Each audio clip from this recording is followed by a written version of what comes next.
Hello, hello, hello. That's what we need after yesterday. Nice face palm.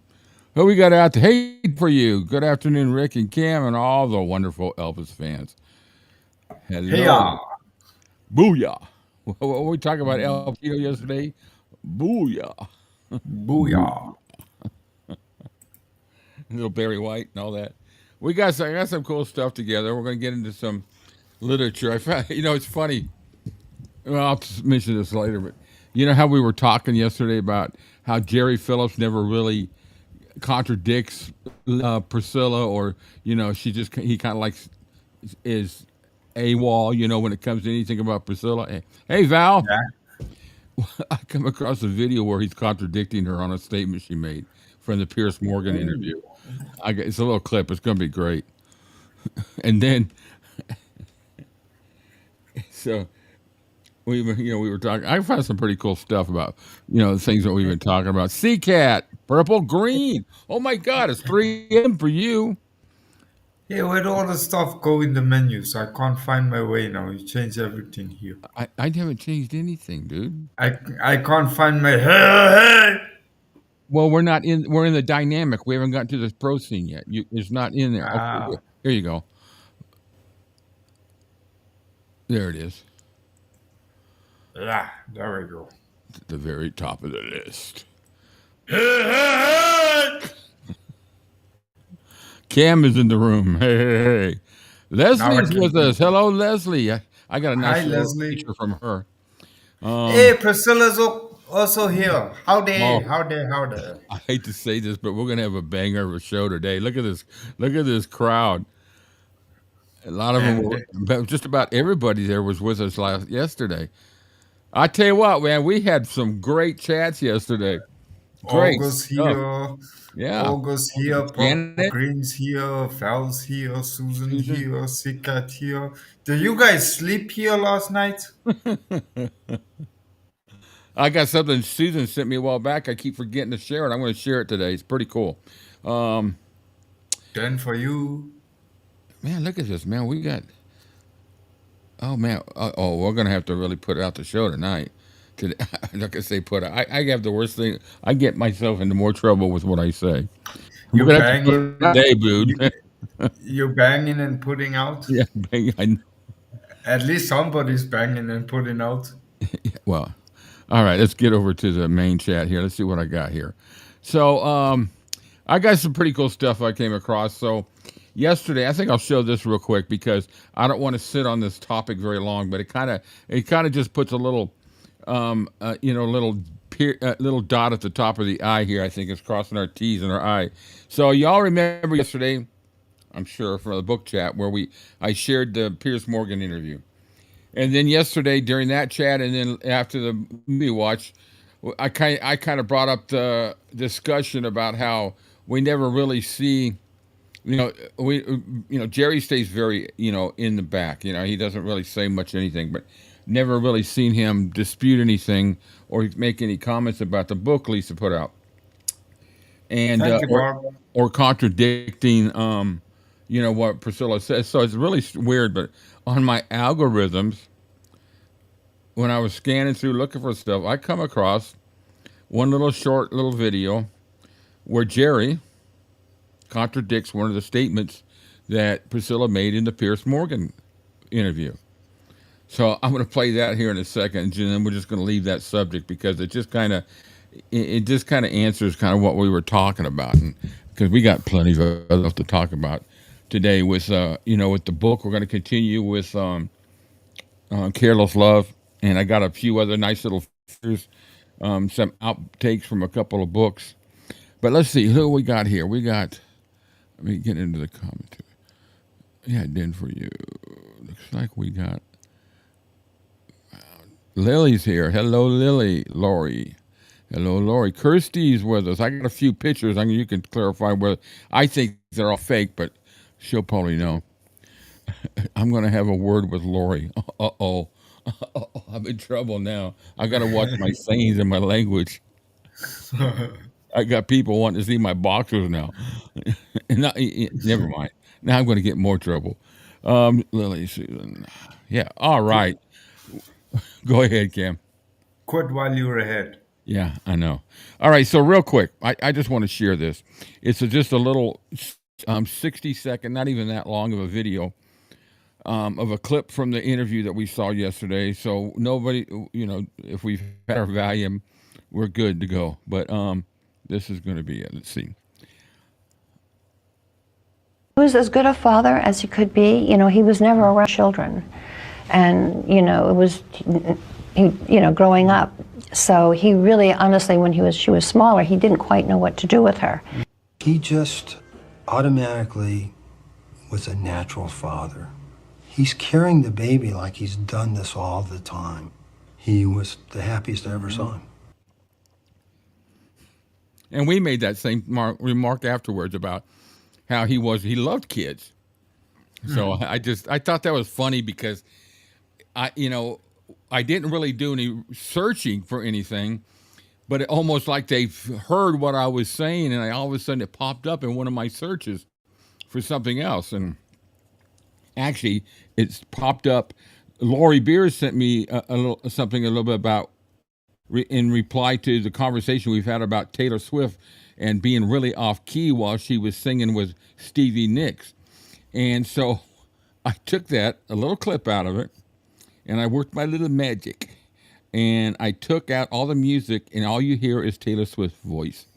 And her was singing with Stevie Nicks. It's just a little 6 or 7 second clip. But when she goes up and does her little solo part in there, you guys will hear what I've been saying all along. Yeah, I mean, of course, yeah, he was absolutely great with kids. Look at him in the movies. I mean, the kids just were drawn to him. Everywhere you see on stage, with the charities, kids were just, I thought yesterday during that comment, I thought of that little girl that was dying of cancer and wasn't going to be around much longer, and she took that was her dying wish, and I thought about that. If kids, I don't.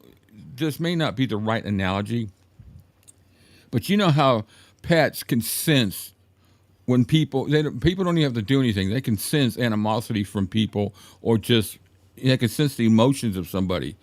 And I think it's the same thing with kids. Kids can sense that whether somebody really is approachable and they feel good around them or not, and they don't have to even say anything.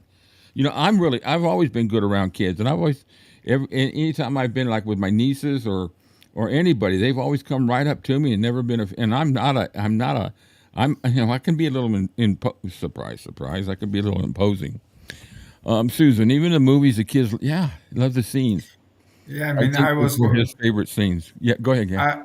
I was watching Change of Habit today too, and like when he first starts dealing with the kid in the doctor's room, where she's having a blowout and he's talking to her. You can actually see, although it's in the movie, you can actually pick up in his voice and his body language. He's actually sincere when he talks to her.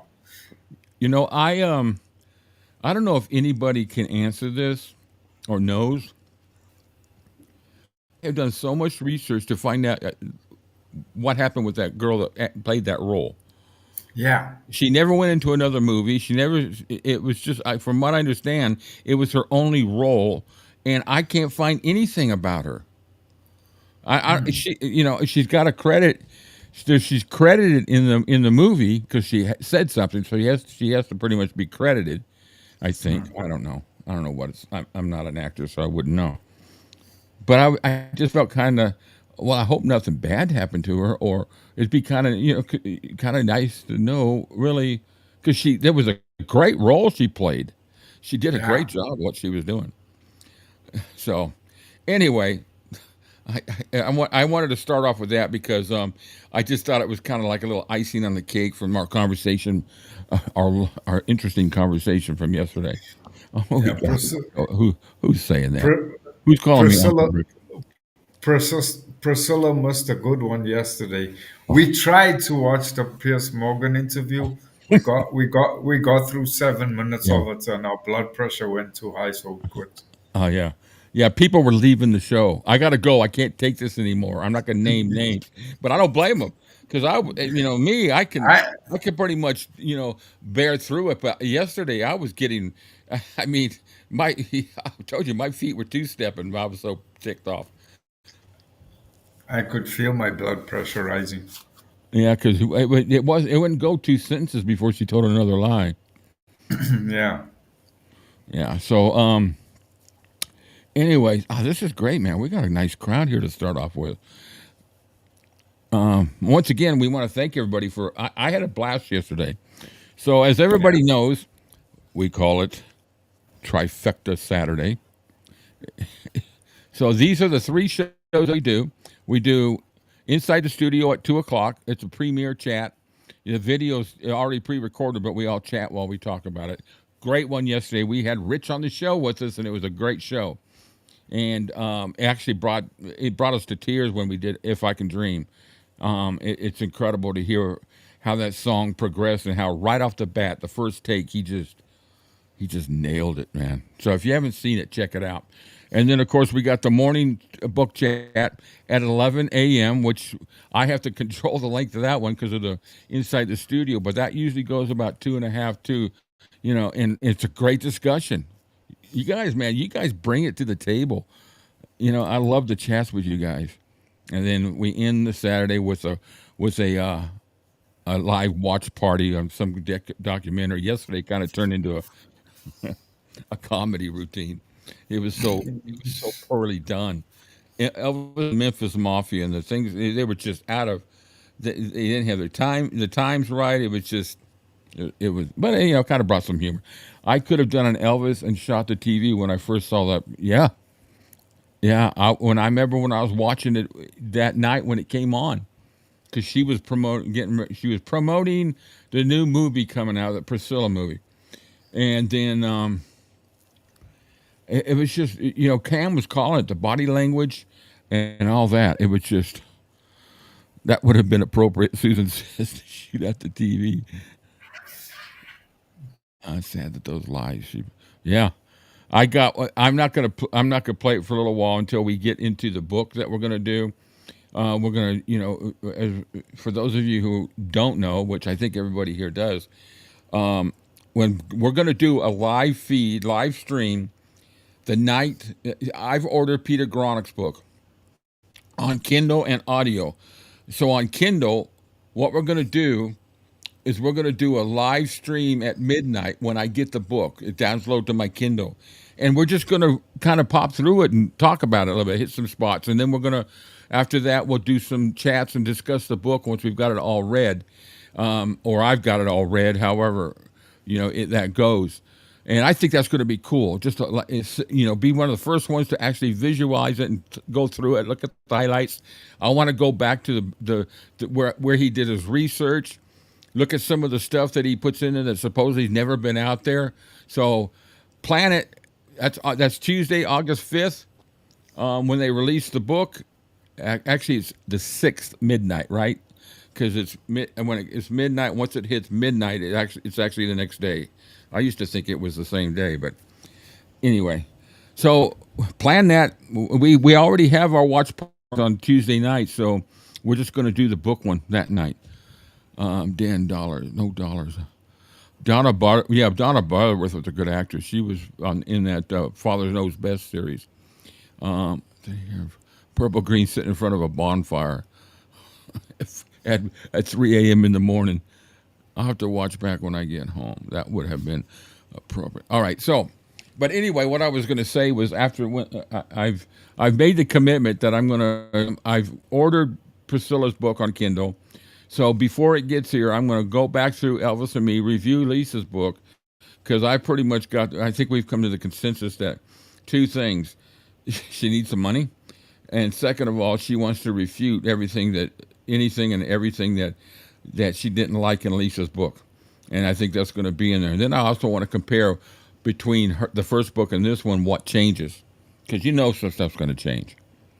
So that'll be an interesting conversation on that one. But where I was headed at the beginning is I've got a video of Priscilla and Jerry driving, and they're listening to Elvis music, and they're talking about different events in Elvis's life. It's about a 15-minute video.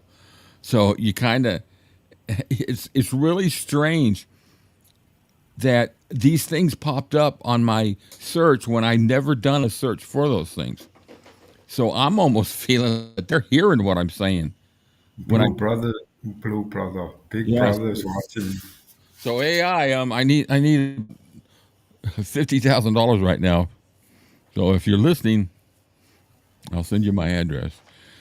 See who someone finds the money to sue people her entire and that whole lawsuit thing. There was a stay on the lawsuit from that Bridget Cruz is suing Priscilla, and I've gotten much more into Priscilla. I really thought, but I'm not going to get into.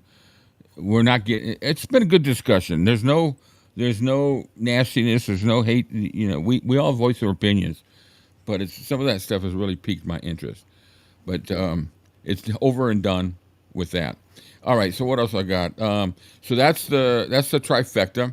Now, two things. Today, or actually yesterday, was the 5th anniversary of Benjamin's death, his passing. So I really didn't have but a picture to show, but I put together this little video. It's about 2-3 minutes. It doesn't have any Elvis music in it because I would get copyright struck. So I just put some royalty free music on the background, but and used a video that I found on YouTube. So in honor of Benjamin, who I really would like to have seen where his career would have gone, his life. But enjoy this. Here you go.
I agree, Lesley.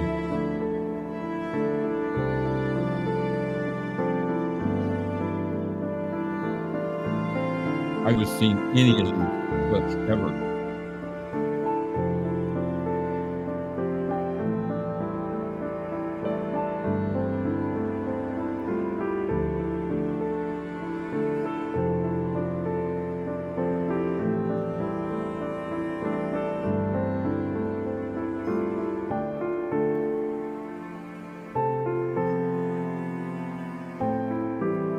Some awesome clips.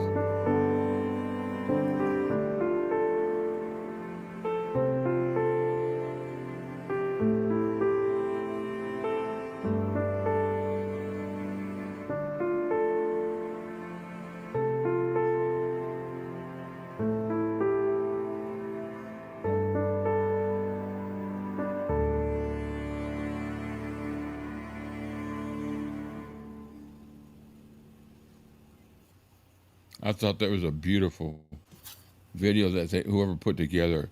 So many great clips that I've never ever seen. I never, really saw much other than his appearances and all that. So there was a lot of private videos put in there. But yeah, he did. There was a lot of pictures I saw that was just a spitting image of Elvis. You know. Yeah, and he had that same sadness in his eyes. Did you notice? Thanks, Olga. Yeah, he did. He Yeah, he had that did. same sadness in his eyes that Elvis had sometimes, his mother had, grandma had it. Yeah, It's like you can see they're here, but they're not here. It's right. like they're somewhere else. Yeah. Let's see what else I got here. I got a lot of stuff to share here, and I don't want it to get away. Now, last week, uh, I played a video, an audio, a video from Lesley regarding the status of Circle G Foundation, and so for those of you who don't know, Leslie's a great author. She's written some really great books, and it's it's surrounded and inspired by Elvis. And if you ever have a chance to get one of them and read them, they're really good. You get into the books. A lot of them are like little short. One of my favorites is the short story ones that she did most recently. And I think that's a sign of their sensitivity. Yeah, you're right, Cam. So Lesley posted on Facebook a poem that she wrote, and I wanted to share it. I asked her if I could share it because I didn't have a share button on there, but I never do anything like that unless I ask first. So what I did is instead of me putting it on here and reading it with my sloppy speech that can get that way, I decided to put it is an AI voice, but it's a real nice voice, and I put it in a British accent so it would apply. So I'm gonna play it here. You'll be able to see it, read it, and play it. I mean, enjoy it. So here it is.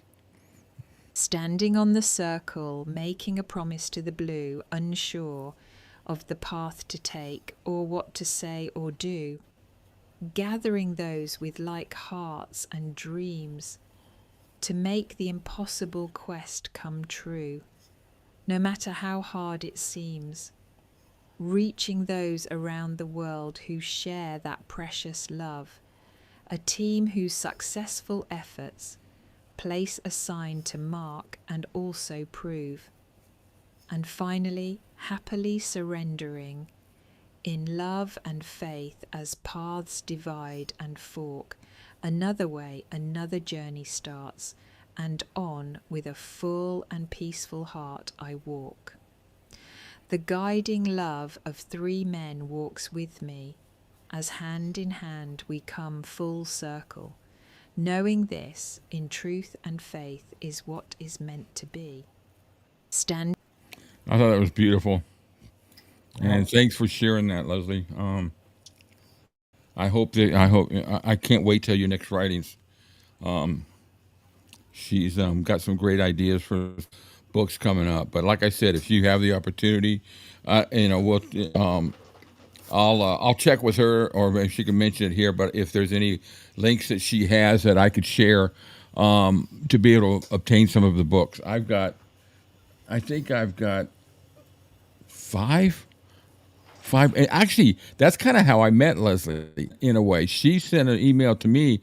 Her and Michelle were out vacationing, and they were binge watching some of my in the studio ones I was doing back then. And she read one of my comments where I had downloaded a one of her books off of Amazon. I think it's the only one that I could find on Amazon. So I downloaded it because Michelle had mentioned it in one of her videos, and then I found out she had other books, and so she shared one of them with me, and so if you like, really, they're very positive, upbeat, great stories. The last books she had were based around song titles, and some of them were based on two stories. So, if you have a chance, I will share the information of where you can get some of those. Let's see. Go ahead. You ready? Yeah. While you go on here, I'm just going to reset my router because it keeps cutting in and out here Okay. every 20 seconds, and it's irritating the living crap out of me. I'm just going to quickly reset my router. I'll be back now. Okay. All right. All right. Lesley says they're out of print at the moment. They're sold out. So I'll let you know when her next book comes out. Now, another thing, today is the anniversary of the passing of Becky Yancey, who was Elvis's secretary from 1962 to 1975, I believe it was. So here's a little, that's her book she wrote. I've got it's a really good book if you've never had the chance to read it. Some pictures of her there with Vernon, her at the gates.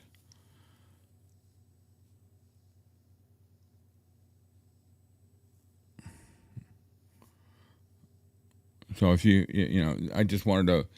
She was a big part of the life there with Elvis, and if you've never had the chance to read her book, do it if you can. Okay, now let's have some little bit of fun here. We've had a conversation here. We talk about the artists today and how they can't compare in any aspect of the talent and the presence and everything of Elvis.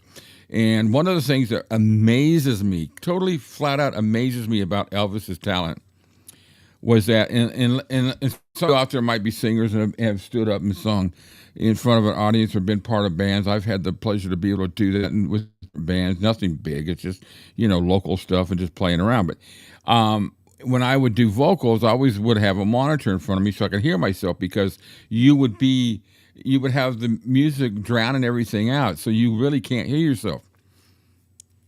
And what amazes me is, think of the movie That's the Way It Is, and you're listening to Elvis up there on that stage, perfect pitch, hitting every note, and not even with one monitor on that stage. He didn't get monitors until close to 72, when Bruce Jackson came in, and then Elvis was like, "Wow, I can hear myself." For him to be able to sing that way on stage, touring when he toured, is absolutely amazing. You can't name, I don't think you can name an artist that was able to do that. In fact, they have monitors, and most of them sing with auto-tune. Their vocals go through an auto-tune. So one of the conversations we've had come up, because she's kind of a pet peeve of mine. And we brought up the talk about legends, and they call her a legend and all that. But I think a legend is somebody that a lot of times I look at it, somebody who's retired or is at the end of their career or has passed on. I don't think of Taylor Swift as a legend. I don't at all. But they call her a legend. But one of the things that came up, Lori shared some information, sent me a little link on the WhatsApp. Lori Beers did. And it was in reference to what I was saying about Taylor Swift. And she did a duet at, one of the award shows, Grammy Awards, with Stevie Nicks. And Stevie Nicks gives her a little look during when she was singing, because you could tell she's off key. But I worked my magic. And so I'm going to play just a small clip of that, and I want to show my point. And I could do this just about with any artist out there, that if they don't have not going through auto-tune, you're going to hear that they're not on key. So here's a little clip of her with Stevie Nicks. All your life you never seen a woman taken by the wind. Would you stay if she promised you heaven? Will you ever win? Now you can tell she's off key, even with the music. So hold on to your giblets. Here's no music. All your life you never seen a woman taken by the wind. Would you stay if she promised you heaven? Will you ever win? All your life you never point made. seen a woman. I think I made my point. Horrid. Ouch. Exactly. Taylor Swift, a legend, said, if she was performing in my kitchen, I still wouldn't go. I'd get a can of Raid. I'd call the Roaches in and let her leave. Hey, Rich, welcome aboard. We're having some fun here. Just going through some stuff and talking about some of yesterday, and then we're going to get into some book chats. Let's see. Okay. I think Kirsty's on board. Yeah, she's right there. So these are some pictures that I feel are not real. Some of them you can tell they're touched up. There's a couple that there's one in here that really will infuriate you. But here's one. I think the picture's touched up. There's just something about the look that's just not an Elvis look. Y'all tell me what you think. It's off of one of those stinking Facebook pages that look for clicks. Rich goes, I was wondering why the dogs were barking in my neighborhood. That's really cool. So, what do y'all think? Real, fake, discarded,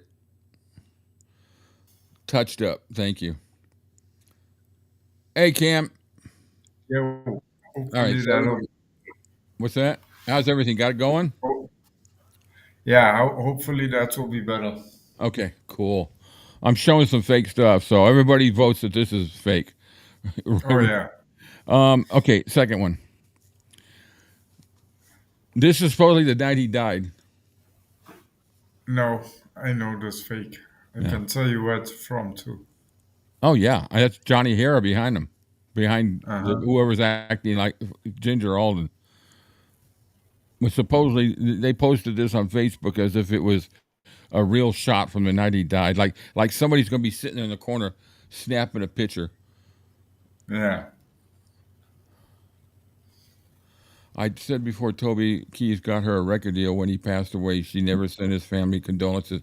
Wow, really? Yeah, from the.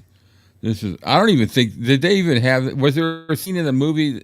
Was there even a scene in the movie? Yeah, they may have filmed it. Maybe hit the floor. Lily, why do they mess with my hunk? I agree. All right. So next, I got about 4 or 5 of these. Okay, we were talking about body language. Now, if that ain't body language in a picture,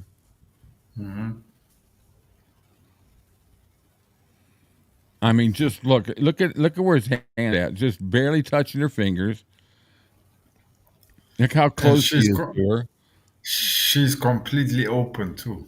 Oh yeah. Look at the way she's tilting her neck. Well, look at his face. He's just got that. Leslie, hot or what? Real on this. Yeah, I agree. It's real. I just we were talking about body language yesterday, and you know, with Priscilla's interview, and this you don't even have to. This doesn't even have to be a video. A picture is what's they say. A picture's worth 1,000 words. All right, so let's see next. Really? I don't think Elvis ever wore a necklace like that, a surfer's type necklace. No. His No. hair, I mean, his hair got long like that, but it looks like he just got off a motorcycle without a helmet. Which did he ever? Did he? Yeah, he rode motorcycles without a helmet. Les goes, no. All the time. Yeah. Rich goes, oh Jesus. I expect you, Cam, to go. Oh, I love your saying. Oh my soul. I'll send Cam pictures of my Bailey of what she does or something she's done, and he'll just come back. Oh my soul! Stop laughing. All right, here's another one off one of those other sites. With purple hair. Yeah. Oh yeah. Oh, I didn't catch that. Yeah, Elvis had purple hair. That was Larry Gallo. He Oh, put wait a too minute. much. And He then, put too. and then I dyed his hair. Yeah, Yeah. yeah. I put too much activator Yeah. in the hair, And then came just out before I purple. left him, sitting in the chair, I reached over real slowly and I touched his head. So Yeah, I'd be the last person. just Laurie just goes, who is before I that? turned around to walk out the room, I just oh my. I had to be the last one. Then for you goes Ricky Martin. Oh God. All right, there's going to be one coming up here that's going to irritate the shit out of you. But okay, come on. This looks like I can't even tell what kind of magazine this would be a pose from, but That looks like John Stamos. yeah. I use an app called Remy. It enhances faces. Yeah, and if for anybody thinks that he needs, his face enhanced, Somebody should put a picture of Priscilla in Remy and see if it can that enhance that. and that reminds me yesterday when we got to the part in the book about Elvis and that South African come up there to do some work on his face. He come running out. The guy's queer. The guy's queer.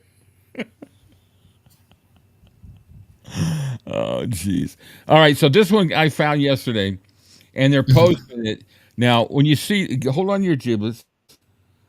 It's not as bad as Priscilla, but this is bullshit. Supposedly, they found the video of Elvis coming into the hospital on the gurney. No, I've seen that video, and you can see straight off the bat it's 30 minutes artificial. ago in Memphis, Tennessee, a rare and priceless piece of Elvis Presley footage has just been uncovered, and what it reveals left fans in awe. That's why I saw it over a year ago on YouTube. You believe that shit? Unbelievable. And what is this? Oh, sorry. I didn't mean to get that in there. Oh, hello. Oops. Sophia. Hello. That was a mistake. And that may have been fake. I don't know. How did that song go in the 80s? I know you're gonna dig this. Yeah, Rich, that's bullshit. Yeah. Kirsty goes, Cam. LOL. So, all right. So we got through all that. I think that all deserves a hey, hey, hey there, Cam. Yeah.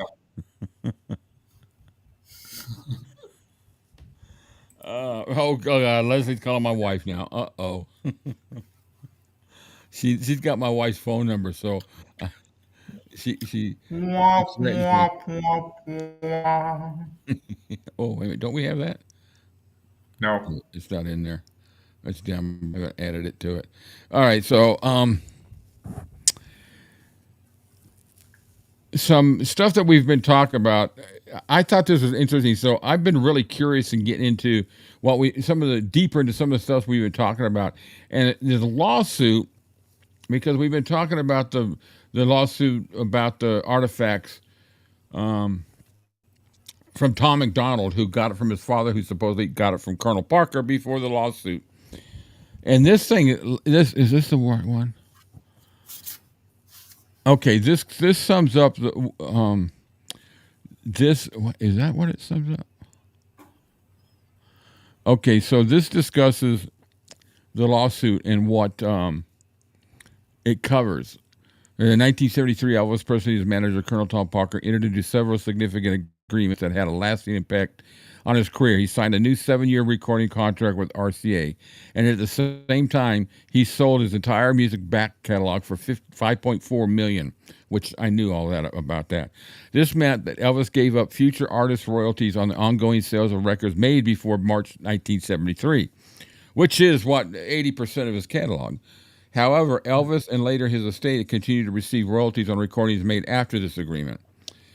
Elvis and Parker also signed a new management contract, making them 50-50 partners. This agreement notably increased Parker's share of Elvis's income to 50% for recordings, in addition to his previous commission on film salaries and guaranteed royalties, and has already established 50% on side deals, which I never had a problem with the side deals. Those were just separate business entities between the two.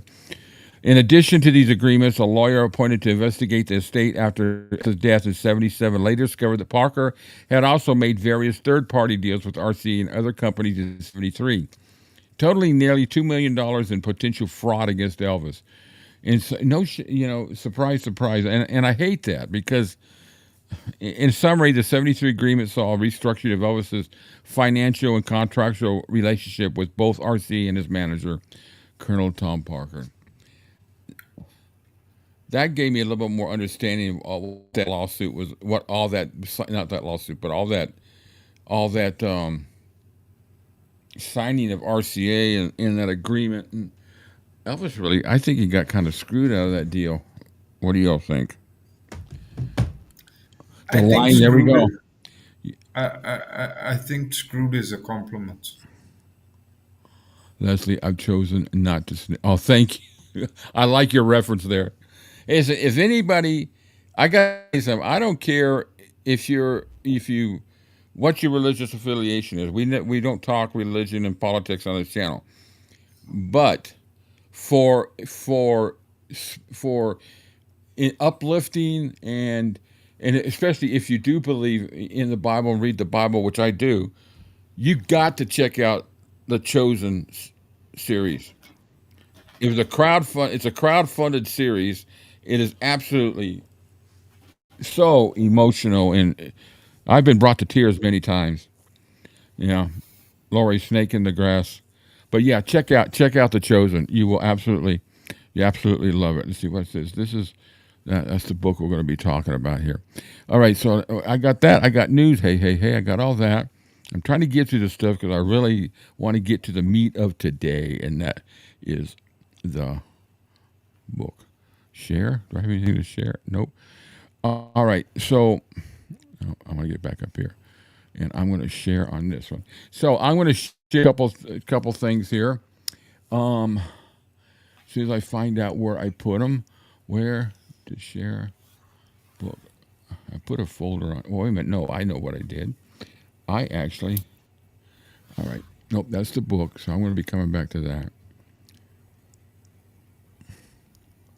All right. So Susan shared this with me. If you remember a while back when we were talking about the book, talking with book and Elvis in Germany, and there was a book that he read that was called Poems That Touch the Heart. And we shared one of the poems from there that we felt that Elvis probably meant a lot to him.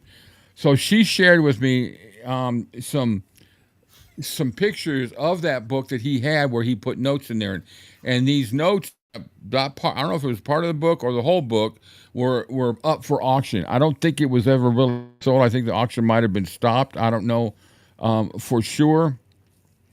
My mom would give me that book. Yeah, I got it in PDF. I've gone through it, and it's really some incredible stuff. So I want to share these pictures, and I'm doing something new here because I know that some of this stuff, not everybody can really see it. So I'm doing a little bit different thing here. So I'm sharing this, and where do I go?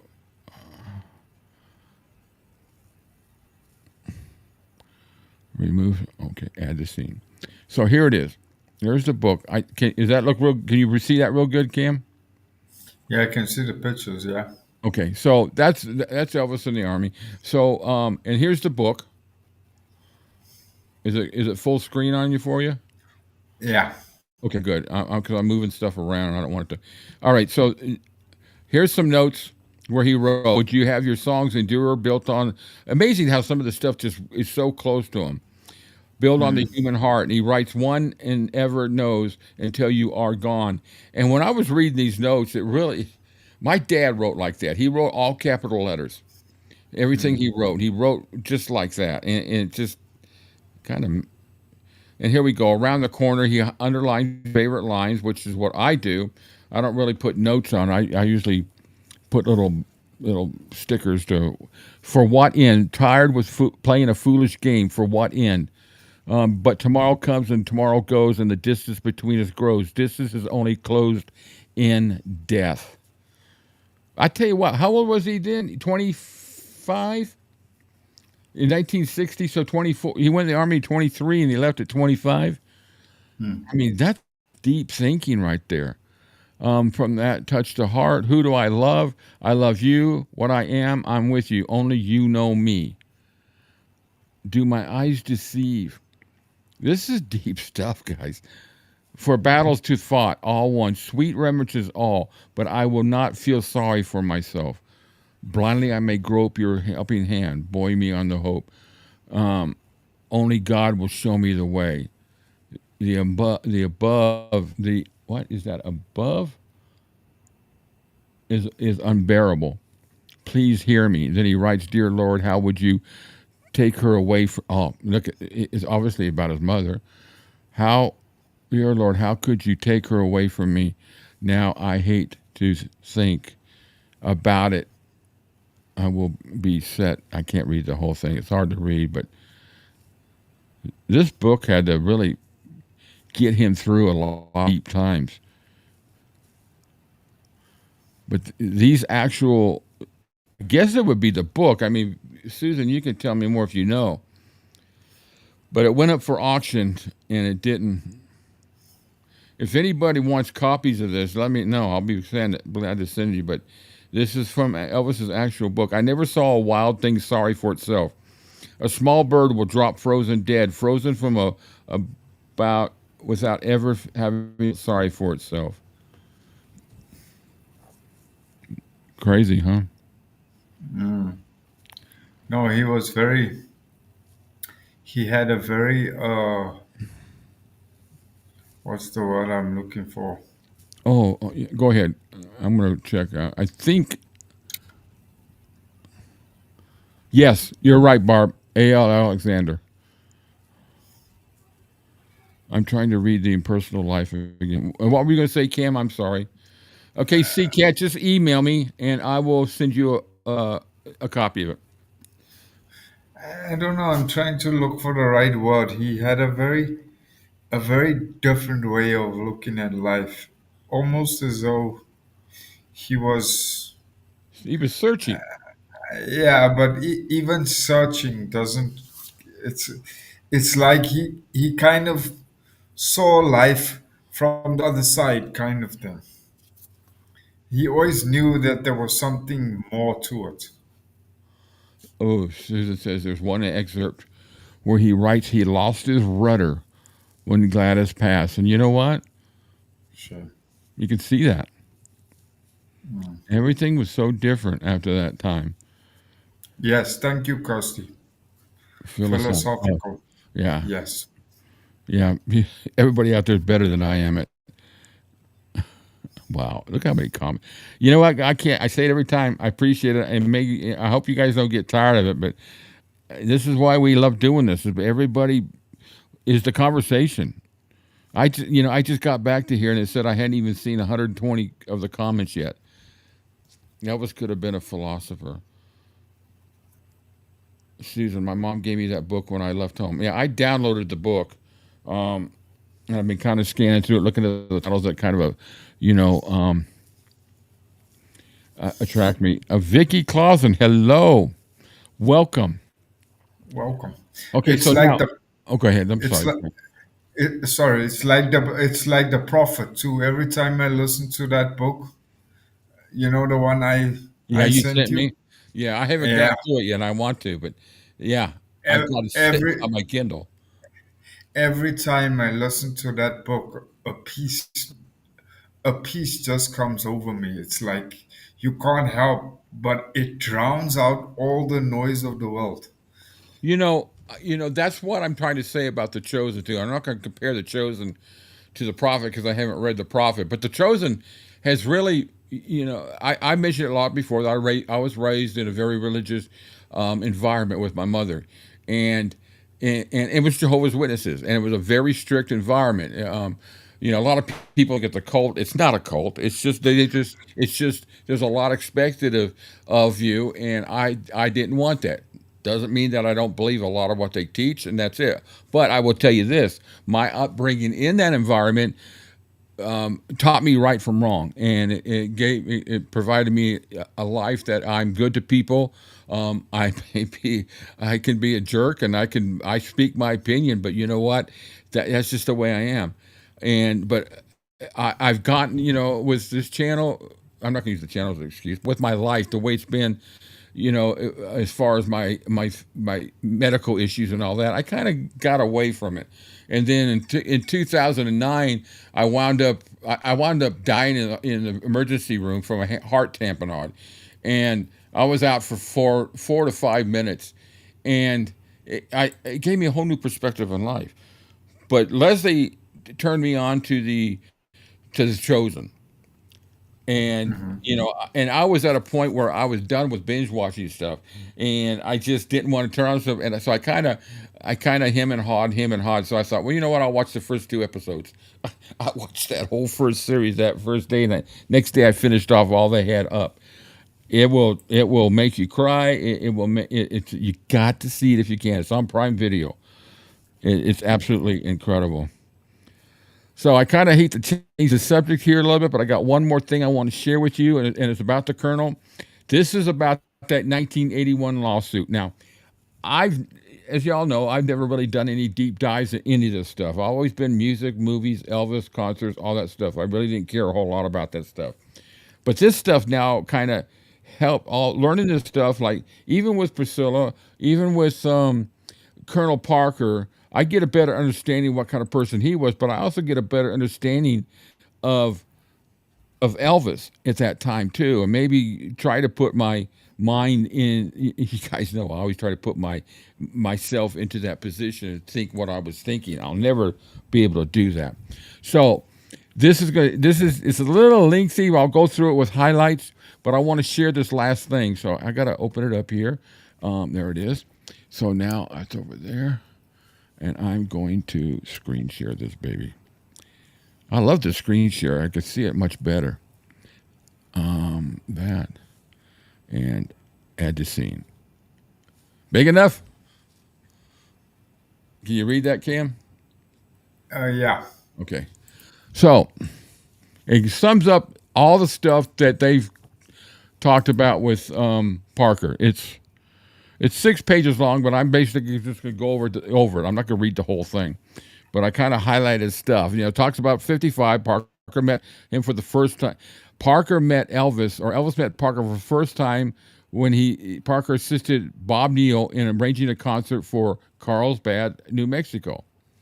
I didn't know that, but at that time I was kind of surprised that he was that far out west in 1955.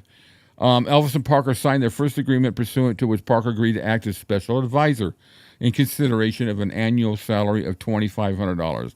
I didn't do an inflation check, but I'd probably say that's probably $30,000. And then the 21st, 1955, is when they signed the first contract, with, of course, Gladys and Vernon had to sign because Elvis was underage. And this is what he's received, and it disputes a lot of people out there believe that don't deal a deep dive into Elvis, that Parker was entitled to receive 25% of Elvis's gross. Doesn't mean that whatever happened, but this was the agreement.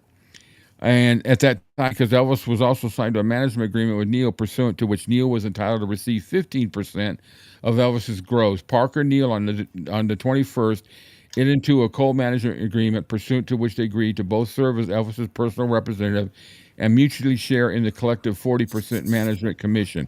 That didn't last very long. March 6th, after Elvis turned 21, they did a new agreement. Everything stayed the same, but Elvis was the signer on that. So move ahead 11 years into the next change in the contract status. This is all the summation from the suit. All the claims that were made. In 1967, January 2nd, Parker caused Elvis, and that's an interesting phrase, caused him to enter into an amendment to their existing management agreement. I don't know what it means by cause, but to me it makes it sound like kind of pushed into it. I mean, that's just my assumption. You guys tell me what you think. I can't read the comments yet, but which Elvis executed in Memphis, pursuant to which Parker's management commission for no apparent consideration was increased from 25 to 50% with respect to a substantial portion of Elvis's future gross income. So in 1967, it's saying that he went to 50%. Parker served as Elvis's sole and exclusive personal manager and fiduciary for a 21-year period, commencing in 1956 and terminating in 1977. And as Parker's role was all times under the mandate of law, required to avoid circumstances in which his personal interest came in contact with the best personal and professional interest of Elvis. And that's where everything starts coming in. March 1973. That's the agreement with RCA. Buyout agreement called for a total purchase price of 5.4 million, payable at 22.8 million to Elvis and 2.6 million to Parker. Perfect timing from right after going to 50%, right? As a result of the buyout agreement, Elvis relinquished all of his rights to further royalties from the continued marketing sales of records made before March 1st, 1973. So as a result of those 6 agreements, which were negotiated by Parker on his own behalf and reportedly on behalf of Elvis as his manager, to Elvis 4.6 million, to Parker 6.2 million, plus 10% of the net profits of RCA tours. As a result of the agreements, Parker arranged for himself to receive 1,550,000 more than Elvis, plus 10% of the net profits from tours. So that's just the worst of it. I mean, that's pretty much the worst of it. It's just onto everything else about it. Just goes into more details. The claims against RCA. They had claims against RCA in this whole deal. It's pretty interesting. Anybody wants this, I'll be glad to upload it so you guys can download it. But it's on the internet. Actually, I got this off of Preslaw, which is a site that talks about all the legal stuff with Elvis. So I'm going to stop. I'm going to stop that because I don't want it to get too monotonous. But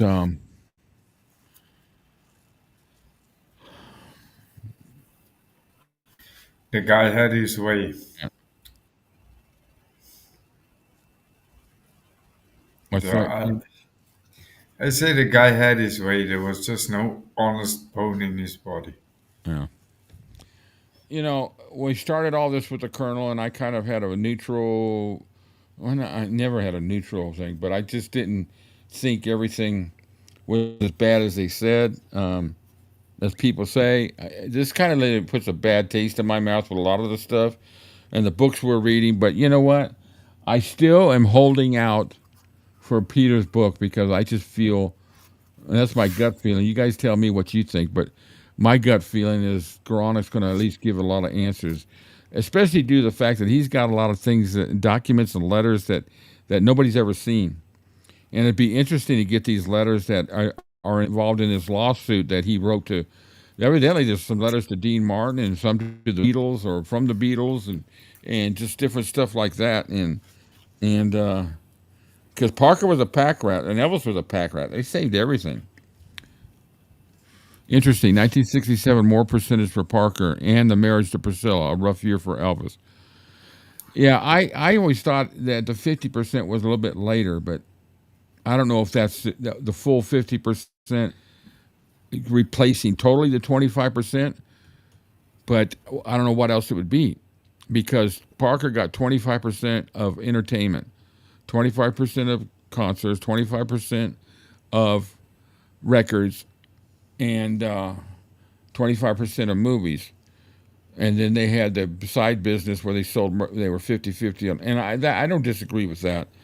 You know, a lot of people do businesses outside, a contract. 𝐸← certainly does his research. Yeah, he said he's been doing this for 30 years writing this book. So it's interesting. It's really interesting. All right, let me catch up here so I can. My head's going to explode. Yeah. And he stuck with Parker all the way to the end. All right. Well, I guess he's probably gone now. Lesley, thanks a lot. I appreciate you stopping by. Beautiful poem. Thank you for letting me share it. And I'll talk to you soon. Parker was pure greed. Yeah, I don't know. We've probably got another 1 or 2 book chats on Parker that I'm just going to consolidate everything because I think we pretty much come to a pretty good understanding. Hopefully we can find some more stuff that we can laugh out of. But, next Saturday will be a little bit more on Parker.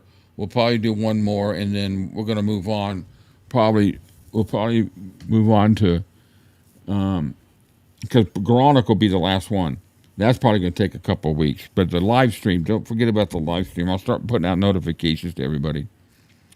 Peter 𝐸← is more pro Parker than most people. Did you see the interview with? No, I didn't see that. That's interesting. I know that Todd Slaughter, the books I'm reading, he's pro Parker. He defends him. He says that in the books, and I believe him. But but he does state, whether Parker was just BS him or not, he doesn't know. But Parker, told him a lot of stories that about his life that were able to be validated too. So, some of the stuff that we believe that he was in this country illegally, and nobody knew he was an illegal alien, that he was in the country illegally. Kind of some of that stuff kind of gets a little more simplified, Yeah, he was married to an American citizen when he died. It usually takes 3 years, I think it is, before you can be naturalized once you become married to somebody. But he also served in the military here, and then, he had a passport to go to Australia. Was he using a Netherlands passport or was he using a U.S. one? I don't know. But anyway, I'm hoping we get the answers. But don't forget about. I'll check it out. Yeah, I'll Google that, cat girl. I want to see that. It'd be interesting. Maybe I'll be able to clip it and share it here next week or Saturday. All right. So I think I've covered the worst. We're not going to go to Priscilla today. We just did our little bit that was that Jerry responding to that one remark she made, and I tried to find the whole interview to see if he claimed any more, but I couldn't find that actual interview. Let's see. Look at my comments. All right, so where are we at? Den for you. What do we got? Mark, very good friends with Lyndon Johnson. Yeah. I could see. Well, he was from Texas, and He was just as crooked. he was. Johnson was a crook. I still think he was involved in some involvement in JFK, but I don't think we'll ever know. My personal opinion, yes. Yeah, there was so much going on. I was a big fan of. Well, I was only 5, but I did a lot of research into assassination. It was fascinating. One of my bucket list items was to go to Dallas and stand there at the spot where they got it X'd and go to behind the wall and stand on the grassy knoll on that. And I did. I did that 2000 and I did that. When did I leave the company? I did that in 2008 or 2009 when we had a convention in Norman, Oklahoma, or I had a hotel to go visit in Norman, Oklahoma. So it was during the Cotton Bowl game between Oklahoma and Texas. So we got tickets to the game. We went down there, and then we went down to there, and it was right when they were closing the books depository. And the guy, he took us up there on a private one. But that was a bucket list item that I always had. And then my high school, I don't know if you call it a thesis, but the last 2 semesters, I was to do a complete report on the assassination of JFK, and I was to come up with my own conclusion. And so off you go, and at the end of the semester, you just reported where you were at. And I read the whole Warren Commission. I read all that stuff. I was 17 years old, and wrote my report, got my A, got to graduate early, and so thank you, JFK.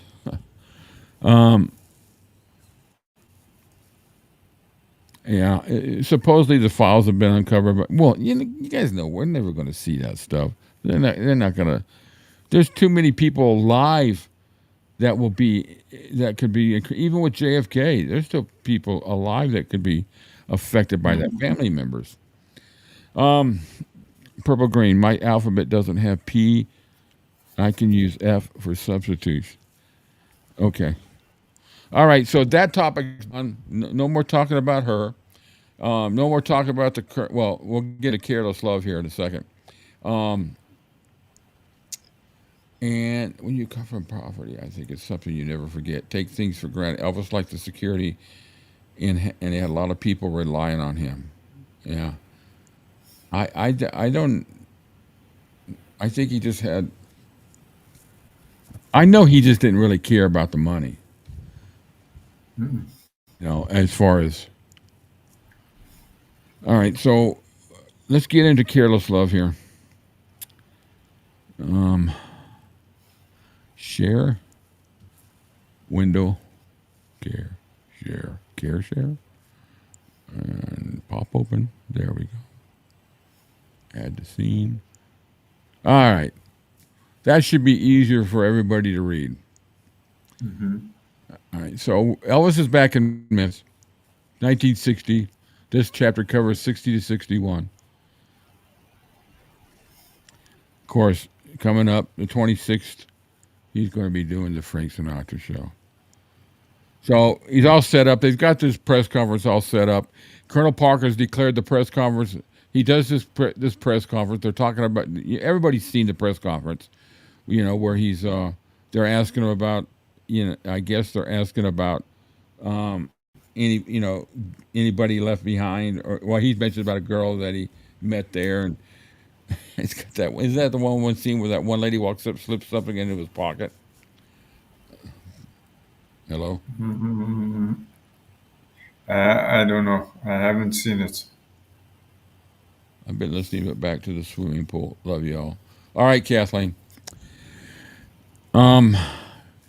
So all the typical stuff. Back. They're taking pictures of them with stuffed animals and all this stuff. The normal, routine press conferences. And Elvis is back, and there's a good title for. Okay, why'd you go? So Colonel Parker says the press conference is over, and Elvis goes up to the bedroom upstairs, and Anita comes over for dinner. He had written to her that the first night he got home, they would not see each other because his family and friends and fans might be offended. So he's at she was at cousin Patsy Presley's house, and I guess there was Elizabeth was there. So evidently Elvis had relayed to her that Elizabeth really wasn't a very attractive person, and then she sees Oops. her. Oops. And I think that's about the time it started to go a little bit downhill. She invites Elizabeth to spend the night with her sometime soon. Elizabeth, barely acclimated to her new surroundings and unsure what to feel about the position Elvis had put her in when he asked her to hide a half-a-gallon jar of amphetamines in her luggage. Wow. And she accepted. Just a point of clarity. I don't know if anybody knows, because I've never been able to get to a place where I actually find out. But is Patsy Presley still alive? Because I've heard some videos I've heard she's passed, other videos I've heard she's still alive. Is she actually still alive? Well, I'm going to check right now.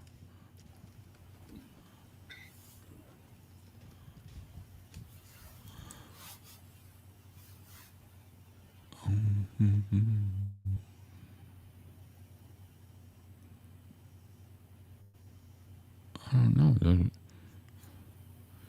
Patsy Presley, she's a double first cousin. I knew that. It doesn't say anything about her passing. I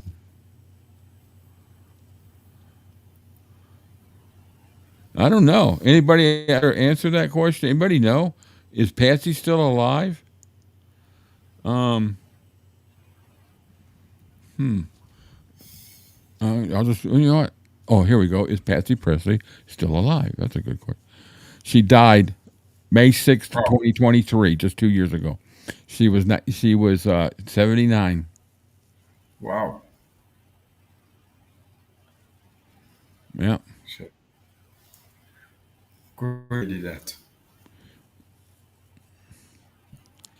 Following day, I went to go visit his mother's grave. It was the first time that he had seen the Italian statuary that he and his father had commissioned. We've all seen it with open armed Jesus and two kneeling angels at the feet. And it reads, "She was the sunshine of our home."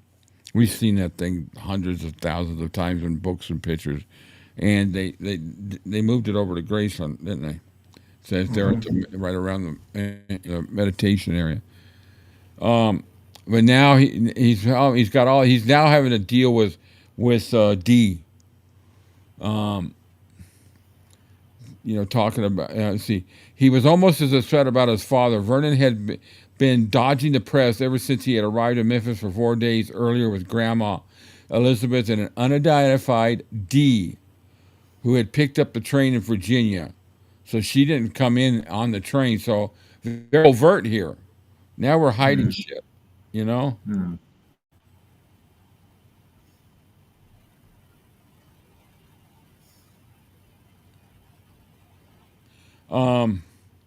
Dee stayed out of the way during the press conference and for the next few days, but Elvis could barely wait for them to leave for her brother's house in Huntsville.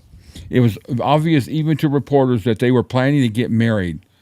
Let's not talk about this now, Vernon was quoted as saying with a warm laugh. That had to burn Elvis up if he turned around and gave it a little laugh like that.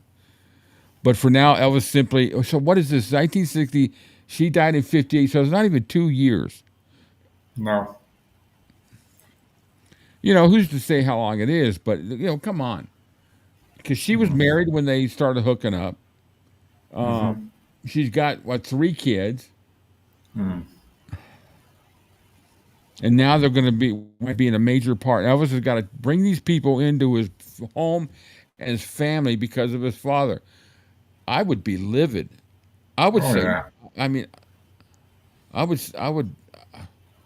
say hell no. But I'm not Elvis, and I have more. I can't say more. That's not right. But I'm not in his situation either. I heard that's one of the reasons why he got the house on Dolan. Yeah.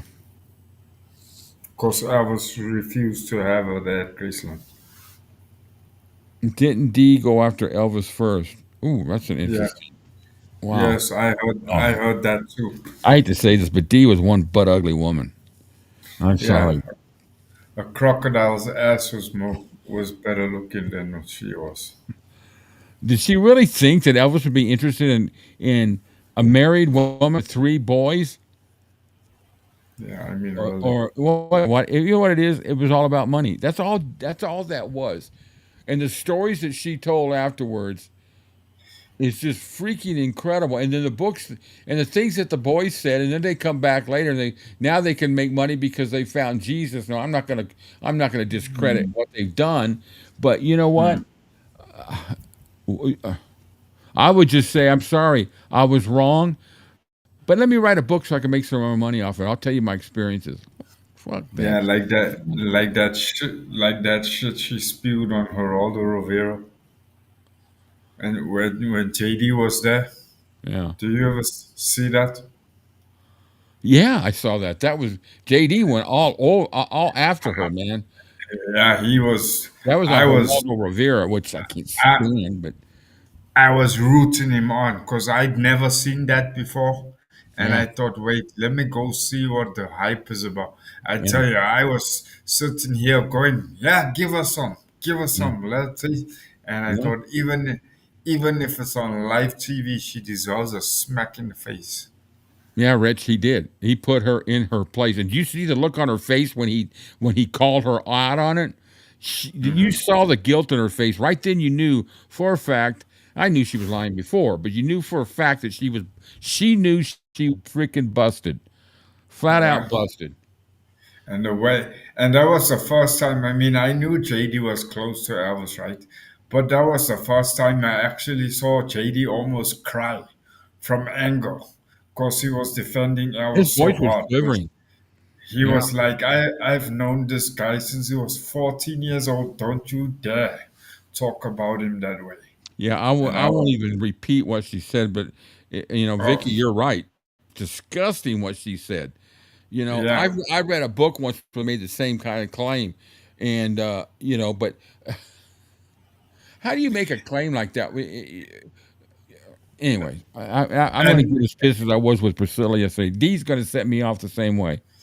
And Yeah, and note through the whole time that time, The only time Joe opened his pie hole was when JD had the fire really burning.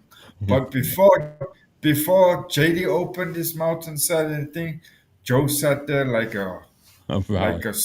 like a stone temple. Yeah. Val goes, D can't stand her. That was her last name. Can't stand her. All for Yeah. money. Yeah.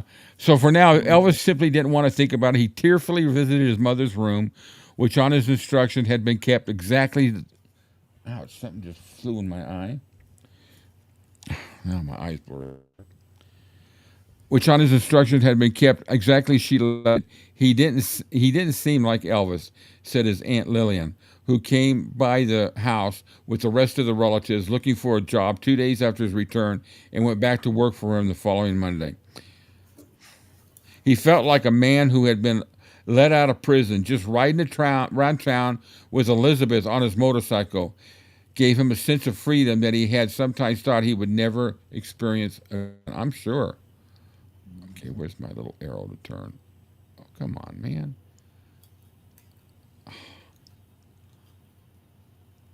There we go. So on Friday, he dyed his hair black in preparation for the television filming just 2 weeks away. And he went out motorcycle riding with Lamar, Charlie, and Joe. Showed up at the house. Red and Cliff were scheduled to arrive at any moment. And Anita, Alan Fortas, and George Klein. What a freaking crew. You know, is that good or is that bad? You're back. Don't you want to be kind of left alone when you're getting back and you're back? You know, you're sensing your mother's spirit around you all the time. And next thing you want, I don't. Well, I can't put myself in Elvis's shoe. I guess it was a comfort for him. Okay, I gotta stop for a second. I gotta figure out what's in my eye. Okay, I think I got it. Did he dye his hair with Kid Galahad? No, he didn't dye it with "Follow That Dream" either. I thought so. No, I thought so. it was a light brown. It was kind of closer to what his natural color was as he got older. When he That's was very nice younger, it was a color. little bit blonder. My hair was real. It was fairly blonde when I was young, but it went dark. But every time I went to the beach, it come back and it lightened up quite a bit. But So I used to tan really well. But yeah, he dyed it. his natural color was then the same color as mine then, Yeah, roughly. A little bit darker probably. yeah. Because I was also, you guys saw the pictures Yeah. when I was a little snot nose, my hair was as as as blonde could be. Yeah, I would. Mine was mostly well. When I was younger, it was lighter. I was mostly bleached by the sun. Because I lived at the beach. Basically, I was in California. I lived on Huntington Beach most of my growing up years, and but when I finally wasn't on the beach anymore, we moved to Atlanta. My hair started darkening up, but my hair was a real dark auburn brown, almost black. Had a reddish tint to it. What hair I had. What hair I have now. Um, so his cousins Gene and Billy and Gina Smith were constantly at his side, with Gene chattering away in his secret language. Somewhere I read this before, were somewhere between Pig Latin and double talk that only Elvis could understand. That's pretty cool. My brothers and I could do that, but it was with a natural sign language. We could go anywhere, and when we wanted to say something to each other in the crowd, we just started signing at each other. We kind of worked with us in bars too, but that's a time for it. That's for another story. Yeah, I can imagine. Yeah, it.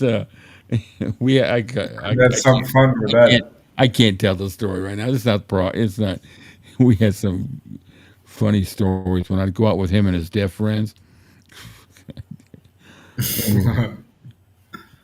Okay. I gotta tell it. You guys are gonna. It'll be real quick.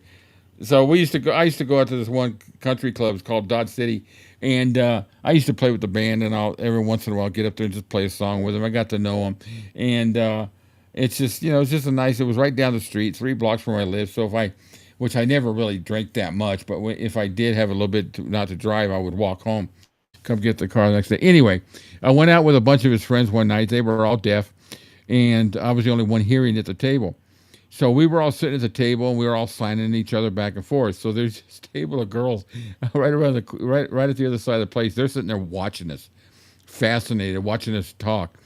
So one of them comes over and has a note written. She says, "Hi, my name is so and so. I can't remember." She goes, "Can we come over and join you?" And we look over, and then we sign each other. Go, "Oh yeah," they come over. So they come on over and they sit down at the table, and we're sitting there talking. And while we're talking in sign language, and they never knew I could hear. I never let them know I could hear.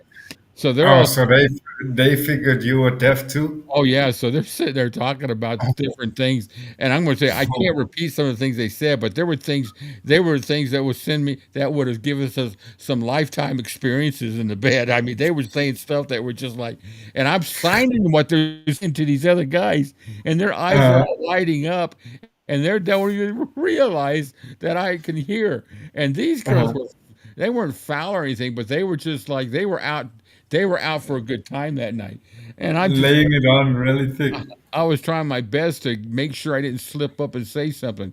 And so the bartender who knew me fairly well, she come over and she knew what was going on. So she tapped me on the shoulder and acted like I was deaf and just said wrote down something or asked she just asked if we were through. So she did that. She walks away, and so we all said we turned to them and said we started to wave at him. She goes, "You got to go." She wrote they were writing notes to us. And she had a note to me. Said, I turned around. I said, "Yeah, we got to go. We got to all go to work tomorrow. So we got to get out of here." Their eyes like wide open. They looked at us and they said, "You can hear." I go, "Well, yeah. I never said I was deaf. You heard what we were saying." I said, "Yeah, I heard every word." She goes, "But they can't hear." I go, "No, but I signed every word that you said to them." I was roaring. It was so funny. I had no interest in going any further with them because that would have been trouble. But that was one of the funnest nights I had with my brothers at that time. They Anyway, must they must have stood there thinking to themselves, "Oh dear God, let the ground swallow me whole." yeah.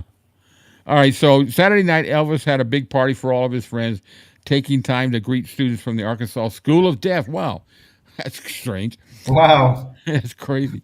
Arkansas School of Deaf, who had shown up at the gate. On Saturday, he returned to Ellis and watched the ice show's performance for Negroes, spending most of his time backstage chatting and signing autographs, but mounting the podium briefly in his formal dark suit. That's, what coincidence? What a Yeah. coincidence. Rex showed up that evening while he was dressing to go to the movies, having who was Rex? Rex. Probably Rex Mansfield. Yeah. Oh, that's right. So he showed up that evening while he was dressing up to go to the movies, having rented the Memphian Theater for himself and his friends from 11 to 1 or 11 on. I was very serious about things as I proceeded to tell him my decision to go to work again for him. I had left when drafted in the Army. Rex next brought up the subject of Elizabeth. While helping Elvis with his suspenders, I never knew Elvis wore suspenders. Oh, probably the suit. Without alluding to any past connection, he said he would like to ask her out for the evening. Maybe take her to a drive-in where they could be apart from the crowd. Elvis was completely silent for a minute or so, and I held my breath. Finally, he said, "Rexodus, Elizabeth will never love anybody but me." Still looking at himself with great... Okay, come on, man. Thank you. Pride and ego. Rex didn't reveal any reaction of his own, simply saying that he figured Elizabeth needed a break every once in a while. Elvis nodded thoughtfully and said he was glad it was Rex taking her out since he knew he could count on Rex to always treat her like a lady. Elizabeth left the next day. She told Elvis that she was going to see her parents, who were vacationing in Florida, even though by now everyone in the household knew what she was going off with Rex to meet his family. To throw Elvis even further off the scent, she arranged for Janice Wilbanks, the girl from Mississippi who had visited in Germany, to pick her up at Graceland just to kind of, make it look. Wow. Elvis come running out of the house and asked her to come back inside. Elizabeth's heart was pounding as Elvis looked me straight in the eye and asked if I was going to meet Rex. Evidently, Cliff had been unable to keep her secret past the moment she walked out the door, but Elvis chose to believe her when she told him he was just being silly. Rex and Elizabeth married less than 3 months later. Sending an Elvis a telegram invitation. Elizabeth remained in touch with Grandma, but except for a signed photo, that he sent the following Christmas, neither one of them ever heard from Elvis again. Yo, Wow. yeah, that's betrayal right there. Did Elizabeth write a book or anything? Does anybody know Elizabeth Stefanik? Did she ever write a book? I'd be curious to know. It'd be kind of interesting because she worked for Elvis in Germany for what, a couple of years? How long? She wasn't with them long after they got back. Uh, Who's that? Elizabeth? yeah. No, she wasn't with him long. No, it was a couple of months. Okay, so now they're in the studio. And Bill Porter she did write a book. I'll have to check that out. Bill Porter was in the control booth, and they were getting ready to record the Elvis is back.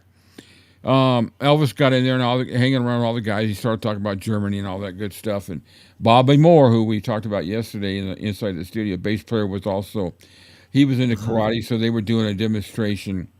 And Porter sensed the Colonel, Souls, and Bullock almost breathing down his neck. Now, Colonel should have never been in any of those studios. Never. No. So Spa Guy did an interview with Rex and Elizabeth about that whole situation. The Spa Guy. Oh, I just hear the name and my toes curl. You know, he's got some good stuff, and I can't stand him, but he's got some good stuff, and I guess he's got Dojo, that karate studio, open back up, and people. Tighten up. Huh? Oh my God, he's saying is at the end of his videos, he always goes, tighten up. Tighten up? What the hell is that supposed to mean? Yeah, I don't know. Only he knows. Tighten up your ass, here I come. Yeah.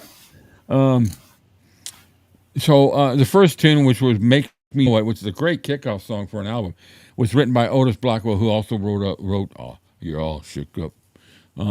He wrote quite a few songs for Elvis. So they did "Soldier Boy," "Stuck on You," all on that first day. Wow. Rex and Elizabeth appear quite. I gotta check that out. I definitely gotta check that out. Thanks for letting me know. I gotta find out about our book too. I need a book. I don't have any books to read. You got to be kidding. No, I am. Porter had recognized that for all the big shots in the booth and veteran musicians on the floor, it was Elvis who was calling the shots. Of course he was. He was calling the shots from the first day he stepped in the RCA studio in '56. Yeah, I agree with you. That's my same sentiment. The one thing that I can't stand that he did, I watched part of it and I turned my stomach, was this whole deal with the ambulance that supposedly carted Elvis's body from Graceland to, and I guess they refurbished it and then put it, I don't know, somebody tell me, I'm sure somebody out there knows. That I would have nothing to do with it. To me, that's just but I guess his response is, well, it saved a lot of other people. I don't give it. Well, that's a bad thing to say. I'm not interested in the other people. Yeah, that's going a bit far. But I just thought that was so distasteful. I think he's a distasteful person, anyways. But it's like there's some, I don't know how to refer it to. It seems like a lot of times the people you can't stand, like, okay, for example, Larry King. I never liked Larry King at all, but he had some great people he interviewed. Tom Schneider. How many of you remember Tom Schneider? He sat there in the same room with Charles Manson and did an interview with him. I liked Tom Schneider. He'd sit there with that cigarette just puffing away, and Dan Aykroyd did a great impersonation of him. An arrogant douche, pardon my French. I remember, yeah, Tom Schneider. I liked him. He just had a good personality. He wasn't a jerk. He didn't come across as arrogant. He just came across as just kind of enjoying his job. The man enjoyed his job to no end. And then you got some of these other people that interviewed that were just, I couldn't stand to watch, but they had great interviews. Great guest. I don't know. RCA wasted no time and capitalized on the session. This is what got me. Within 48 hours, they had the first single already pressed at $1.4 million and out, Stuck on You and Fame and Fortune, and shipped it out in pre-printed sleeves that announced only Elvis' first new recording for his 50 million fans all over the world. Rich, his tone is a bit annoying and kind of condescending when speaking. Yeah, that's how I get about it. But I almost wish I could just mute his voice and let everybody else talk. But the problem is he's the only one freaking talking. Valvis, okay, I know what douche is. Feminine hygiene product. Oh no. Billy set him in his place. Yeah, I know there's some contention between them too. Yeah, that's it. Very laid back. He was funny. I wish I wonder if I could find some of the old interviews. I'd like to find some of the good ones. That one with Charles Manson, he felt like he if I sat in the room with Charles Manson, I would literally, I would literally be, I don't know, I don't care. Manson was only like 5'2", 5'3". He was just a little short guy, but for him to have the pull and the mag, I mean he was a charismatic guy, though he was a frickin' murderer and a jerk. And anyway, that's another thing that I kind of. That guy was as crooked as a $10 note, but fuck, he was clever. Who's that, He Manson? Manson, I saw a couple of months ago. Some dude was talking to him from prison. He had done some TV Yeah, I know, Rich. Go ahead, Cam. I'm listening. interview. He done some TV interview, and this interviewer was trying to back him into a corner. But boy, oh boy, the stuff he No, came out with, you could hear he was a very, very, very knowledgeable person in terms of he for, knew exactly how the human mind works. for him He to knows get people, because the claim is he never actually himself killed anybody. now. He got other people to do it under. I mean, that cult, No, unbelievable. that guy knew exactly how to manipulate the human mind. I think the interview was something like 20 minutes long or 25 minutes long. And eventually it got to the point, I'll see if I can find it, I'll send you the link. He Yeah, got to the point where he was playing with his interviewer. And then when he got bored, he was like, okay, I'm done. And it was like he yeah, turned off a light. He turned off a light switch, and I sat here and I thought, good God, this guy knew exactly how the human mind works. yeah. Tracy Dick Cavett a good interviewer too. He was good. Yeah, Charles Manson. He was a that was the thing. I wouldn't want to be in a room with him because he could, as hard as you try. I didn't want to get in a situation where he had that manipulation Yeah, over me, and I yeah, I and don't like that. I mean, I like to think that there's no way they're not gonna. But you know what?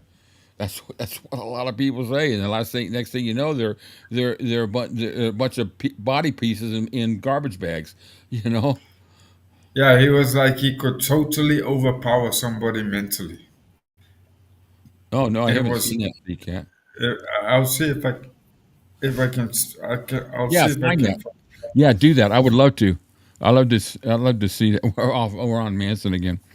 And for those of you who didn't see it yesterday, we've had discussions about Columbo and Manson on this show before, and some of my searches, I found a book that was written. It's a novel. It's not, it's obviously not a true story. But what they did is they created a novel based on Columbo solving the Manson murders. I got to get that book. I got to read that. It's got to be really interesting because I got a picture of Peter. I got right behind me. I got the Rolling Stone with Peter Falk on the cover. Huge Columbo fan. I got to see him one time in at one of the studios. Our neighbor was a security guard at NBC Studios, and he was visiting somebody at NBC, and I got to see him driving in and out. Of course, he wasn't in the Columbo car, but So the train trip to Miami to tape the television show was little less than a repetition of the same trip 2 weeks earlier. To Scotty Moore, who had seen the crowds from the beginning, it was just unreal. The only thing I could relate it to was, I've heard this before. Scotty said this before. I could relate it to was reading about Lincoln's body going back to Springfield, or seeing movies of Roosevelt, his body coming out of Georgia after he died, all on the train. Unreal. And people were, people were all lined up all the way down on the tracks, and if people knew that Elvis was coming down there on a train, you know damn well they're going to be lined up all the way down.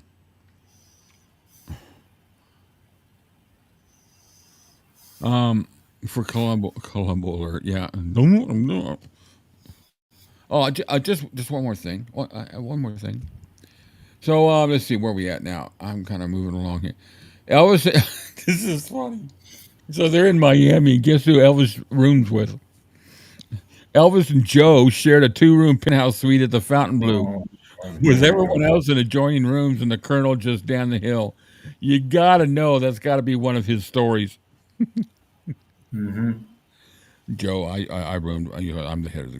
I'm the head of the first meeting between host and guest star in the grand ballroom was carefully staged. Well, of course it was, because up to this point, Frank really wasn't a fan of Elvis's.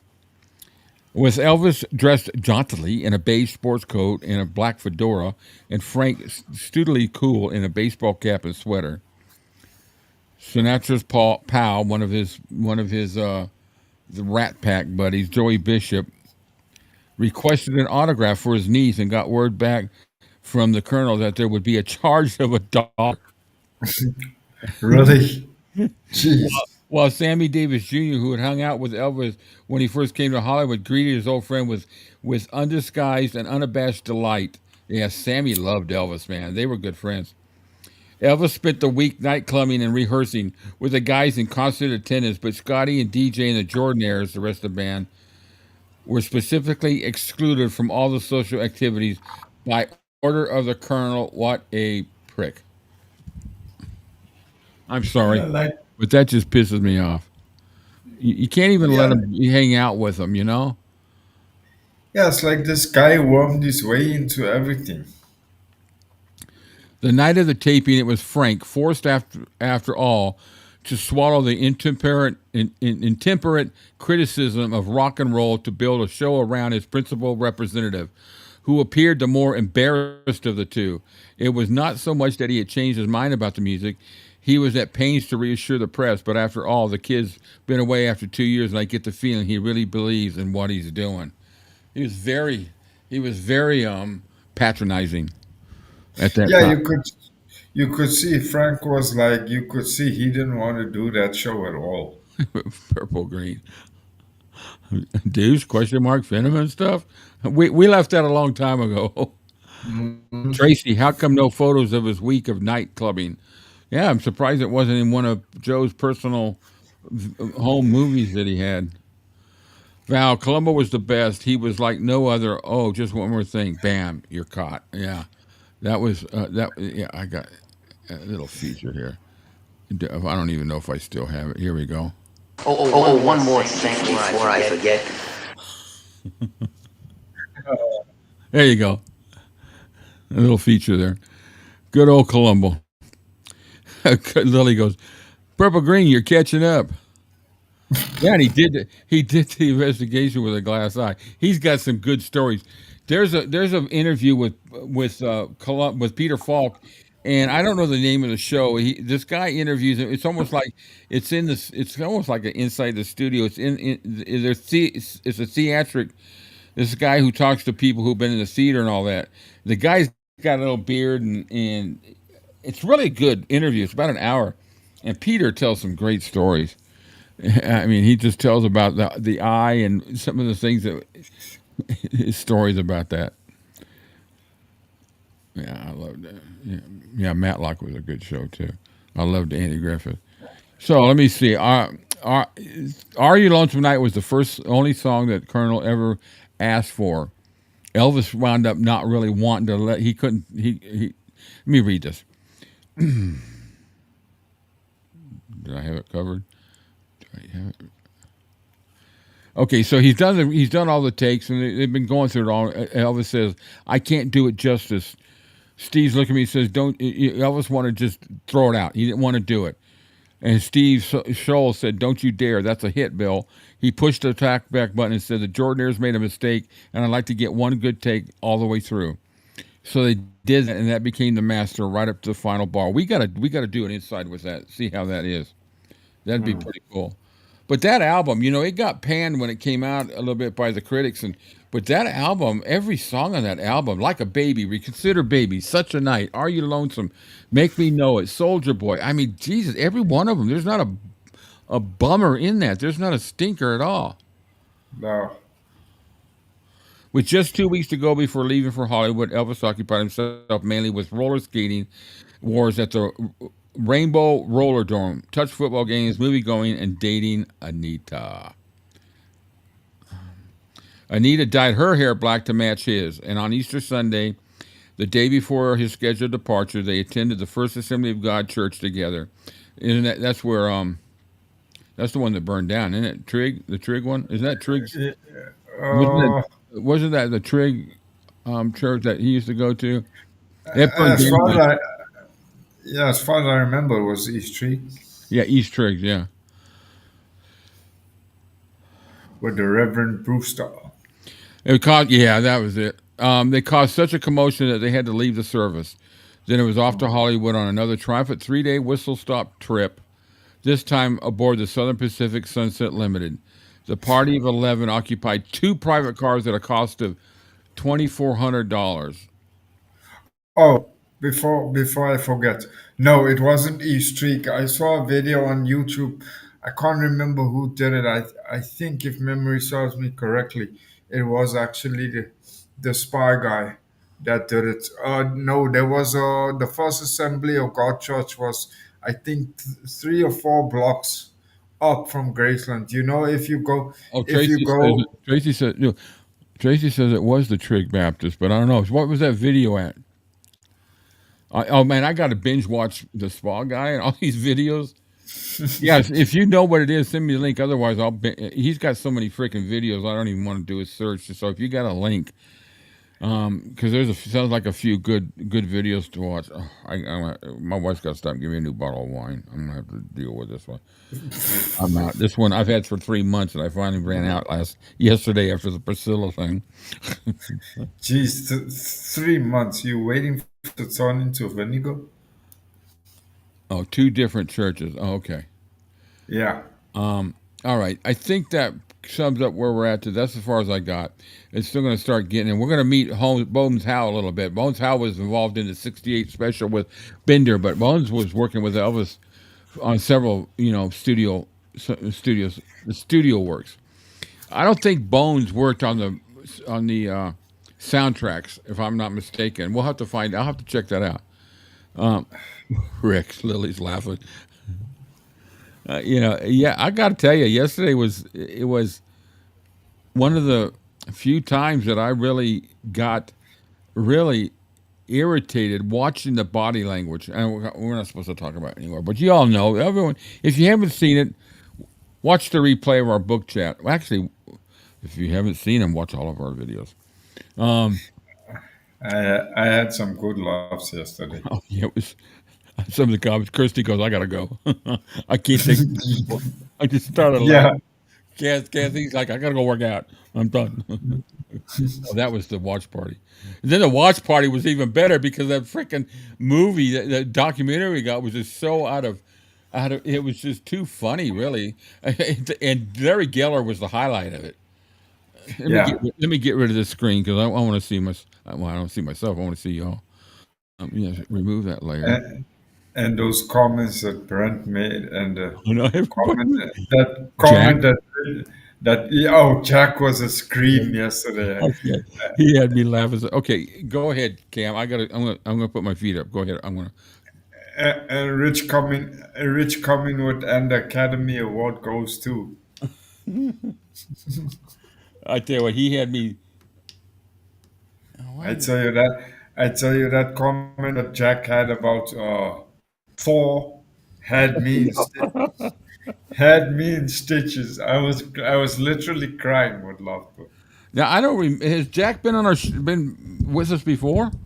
No, yesterday was the first time Uh, Jack. he was Jack he wrote. was But I, hilarious. You know, but I everybody had great comments. That's what I love about this is everybody comments. Everybody gets into it. Nobody gets gets. I don't think anybody really gets offended. They get tired of some of the stuff, and but it's not like I don't want anything to do with this. You know, I, oh, I, better. I invited Jack to pop in a long time ago. I'm Oh, glad he did. You like know, really in the beginning, and he said to me, "Yeah, he'll eventually get around to it, cause Jack's busy. He's a musician and he plays around places and moves from here to there.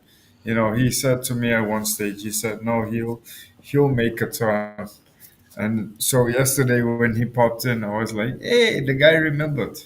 But it seemed like he had fun too. But that's one of the things why I like talking to Jack too, because he's basically, well, he's like you and I. We have the same dry sense of humor. historic. Yeah, that's the one I was talking about. The East Trick Baptist Church that burnt down last year. It was a he went. It was an Assembly of God church he went to there. I don't know what that. Yeah, it was just up the road from Graceland. Yeah. Hmm. Anyway, thanks, Rich. I appreciate that. Rich says check your phone.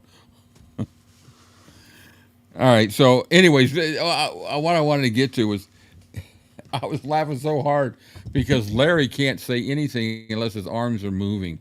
I mean, he would have been good at sign language if he knew how to do it. Because and it's not only that, his hands are like this. Oh, you know what? Let's go over here for a second. You'll see it better.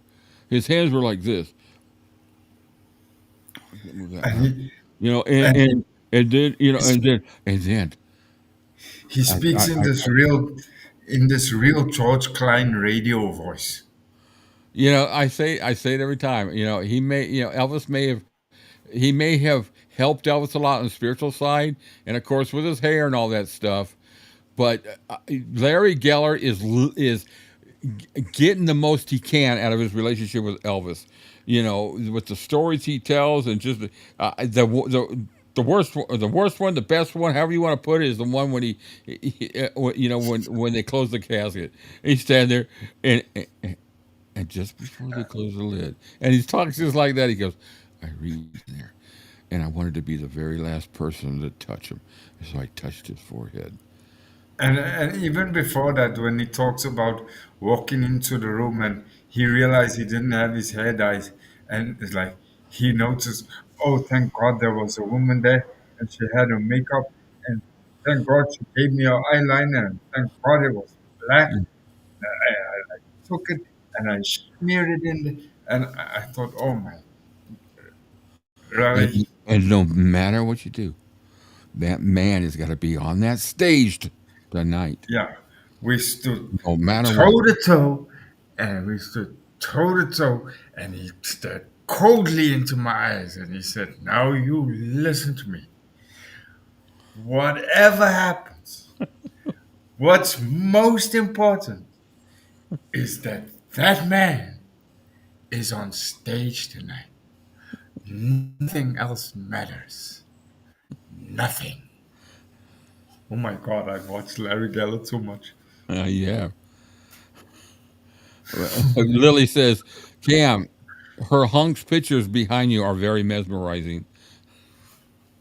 Yeah. Okay, let me get out the picture. I Just want. meld into there he goes. He's gone. He's now Elvis and him are now one. Wait, I'll show you my magic trick. Have to concentrate. You know what? The cat girl's got a good point there. His stories don't change. Like Joe's does and some of these other ones. Everybody's laughing at you, Cam. Now you see me. Now you don't. No, now you don't see me. Now you do. Okay. Anyway, Something like we know what you some meant. something like that. Sorry. All right, Now, Purple. I know all of us lucky people. Okay, I don't know what that 𝐂𝐫𝐞𝐤𝐿𝐿𝐿𝐿𝐿. Hey, what? That sounds like some. My goodness. Came back. Came back. Shape shifting Cam again. Well, this has been fun. What are we at? We got. I was able to get all those other things in there. We have. I have. I showed all the videos. I shared all the. I like that sharing of the window. So much better and easier to see. Yeah, it reads easier too. Yeah. Still going, ladies. Have I missed? Oh, look who is in the room. Who is it? Banjo Paul. Oh, hey.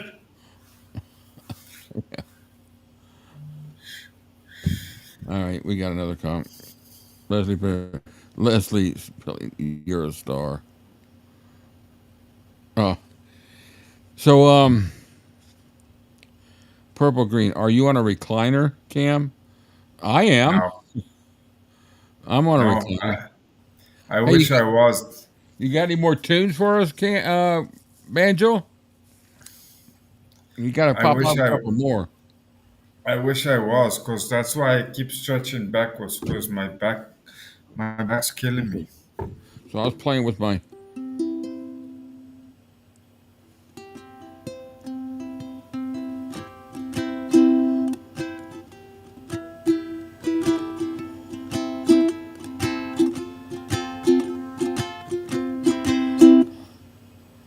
Learning new chords. Actually, it's hey. Yeah, so it's been a while since I've had this little baby out, so trying to. It is, isn't it? Wise men say only fools rush in. I forgot the chords. It's So, I don't do Somewhere Over the Rainbow. I can't hit those high notes. Here we go. I'll tell you in a second. I'm just gonna fool around here for a second, guys.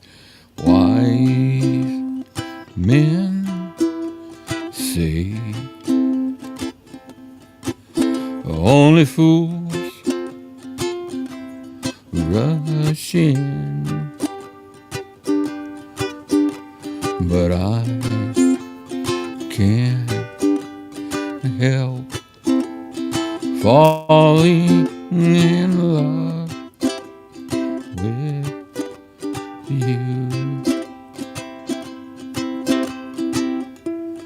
Like a river flows surely to the sea, darling, so it goes. Some things are meant to be. Take my hand, take my whole life too, for I can't help falling in love with you.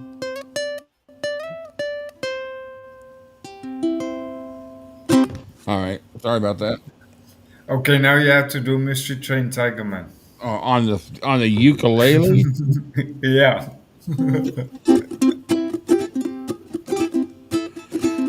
I can't do it. Not on the ukulele. Hey, all right.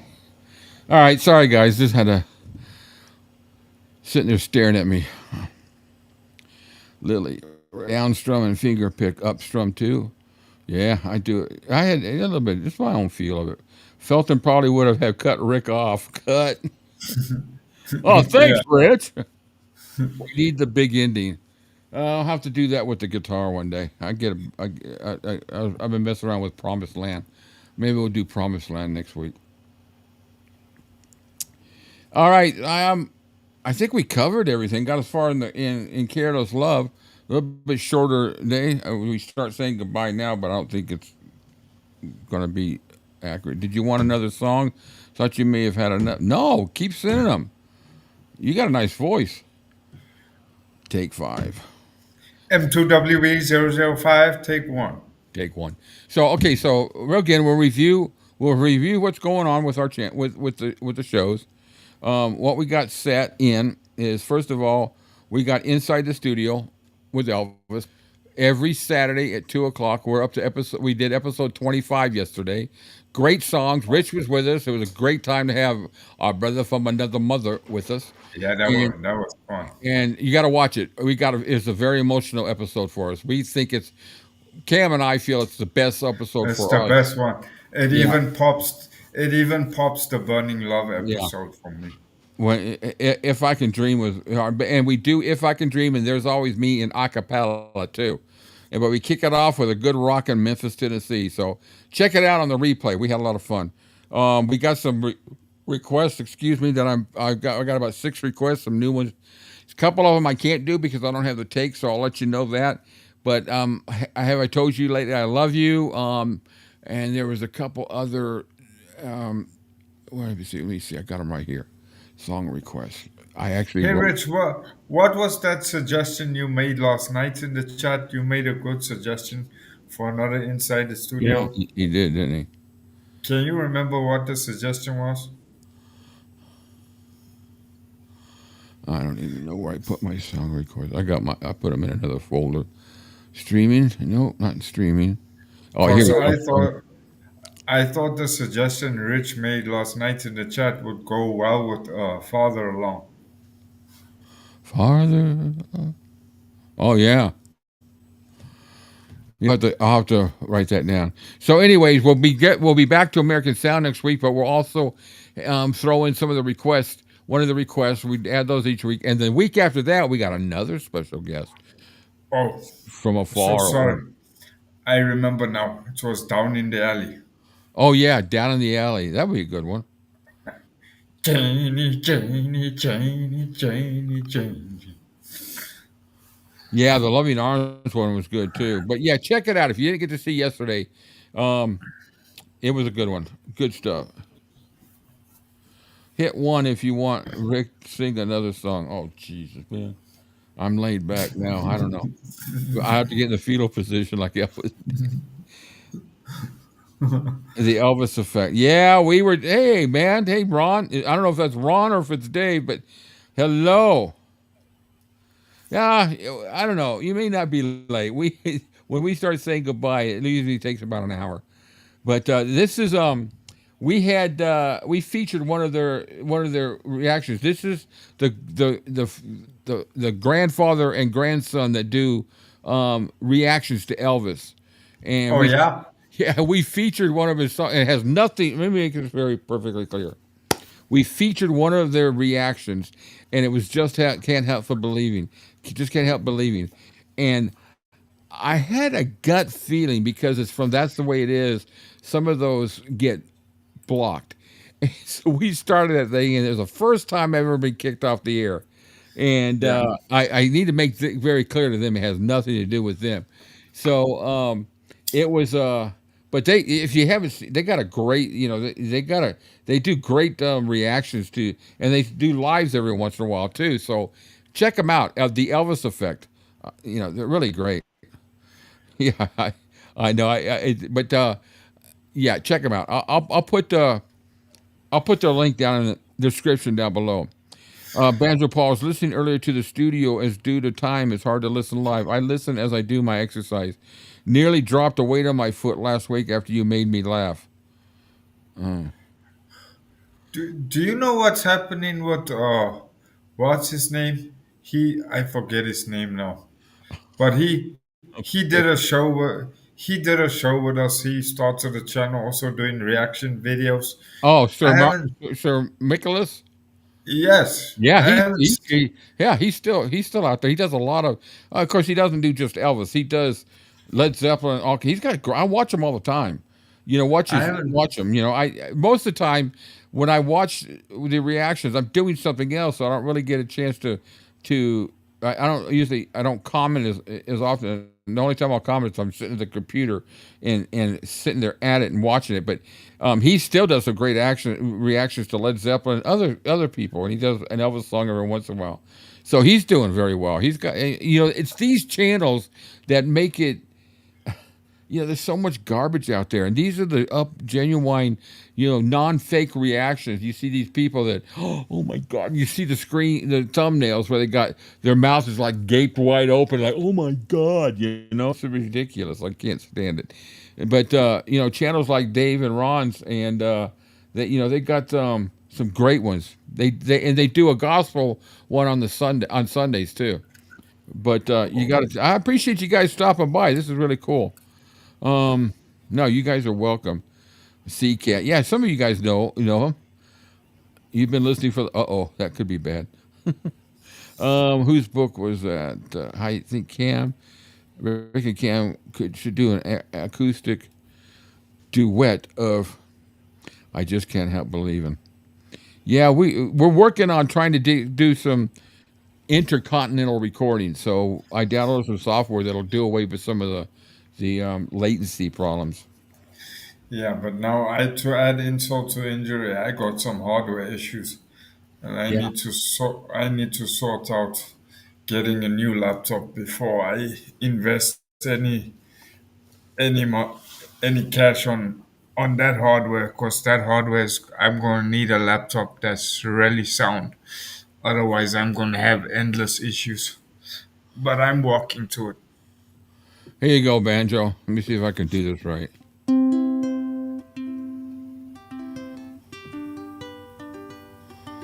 I don't have my guitar brought down, so I'll have to do that later. But maybe I didn't treat you quite as good as I could have. Kind of a Willie Nelson version. Maybe I didn't love you quite as often as I could have. Little things I should have said and done,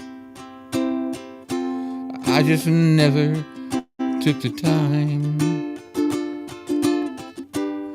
You were always on my mind.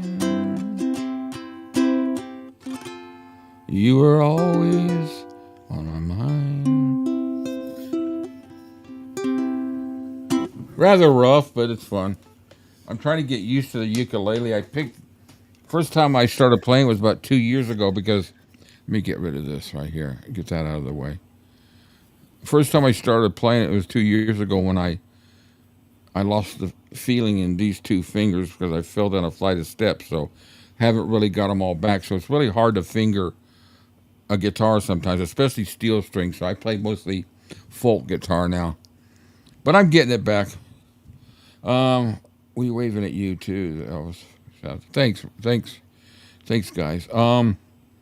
Anyway, so let me get back to this. We got the Saturday book chat that we do in the mornings, which was a banger of a show, and then we do our live watch party where we do documentaries and just mostly documentaries. And then for those of you who join us on the Discord, I'm going to be starting some watch parties on Discord where we can watch anything we want and we don't have to worry about being blocked. We can chat, we can talk. We did a test on the series Elvis from 1990, so I've got the whole season. So we're going to start that probably at 1st of August. We're going to start scheduling it just a couple of episodes each week. We don't want. It's just going to be a watch party. It's not going to be a huge big chat because we don't want it to interfere with everything else we got. But anything that's out there that gets blocked on YouTube, like 68 Special, Elvis on Tour, that's the way it is. Some of the movies, they get blocked. Loving You gets blocked because of the studios that did it. And we can watch them. Steve's doing the movies. I'm going to do all the other stuff. Outtakes.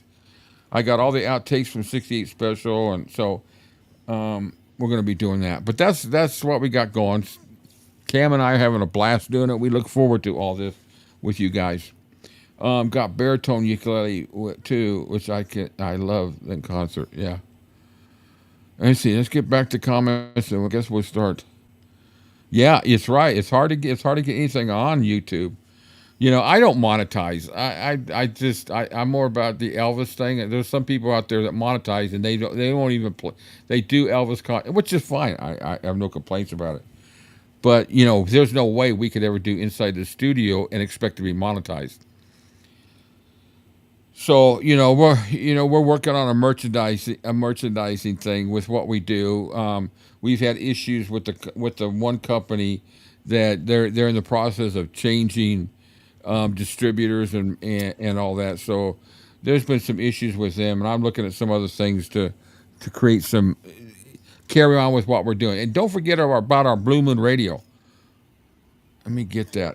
If you haven't seen our Blue Moon Radio, I'm going to play our feature from it. And we're going to be doing more outtakes. If you haven't seen the outtakes, I played it yesterday. Check it out. It's on. Oh, by the way, this is Blue Moon Bob.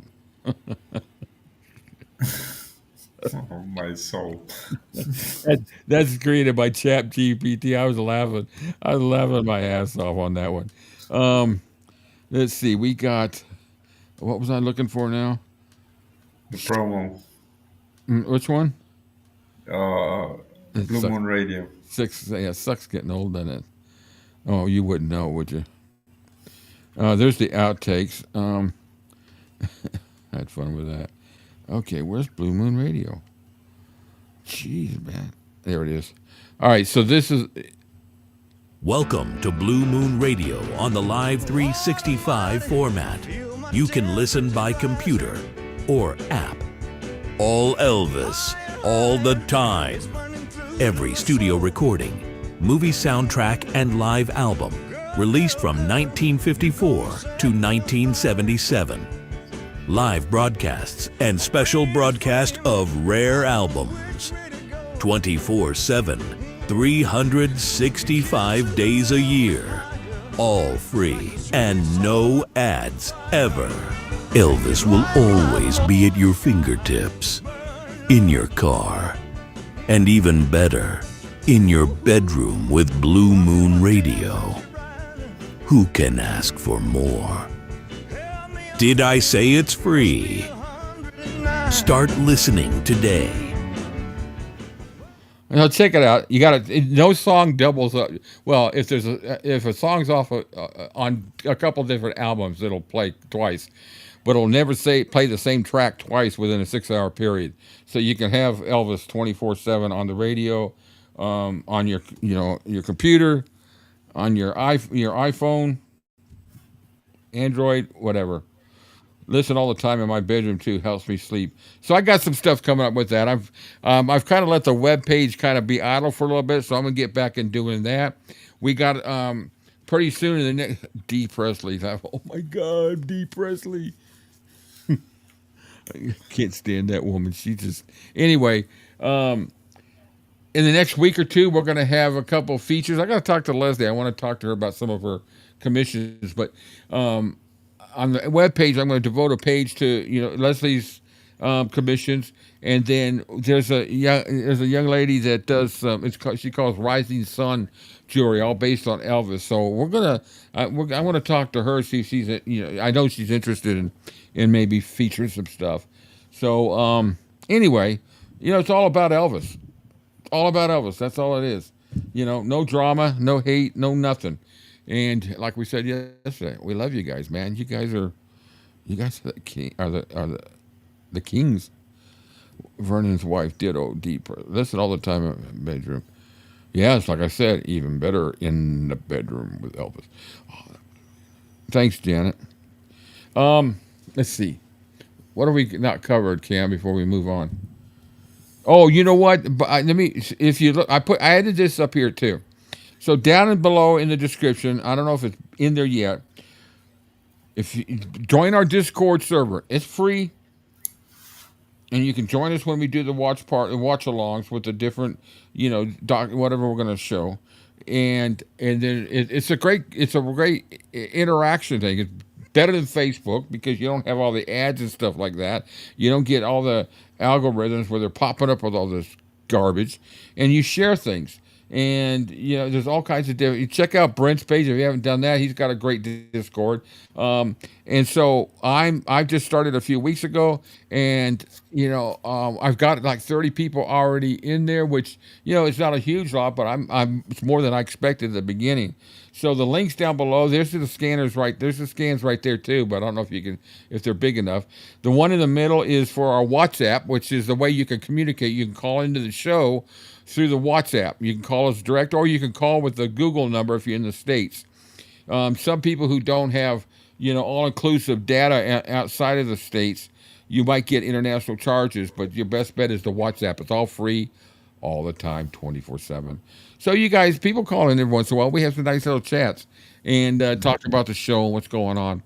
And just remember, we got Elvis Week coming in with our roving reporter, Olga. We're working on. She's running the show, and she's going to set the agenda, and we're going to have fun with that. And I'll repeat, I'm going to make a flyer for this and an ad.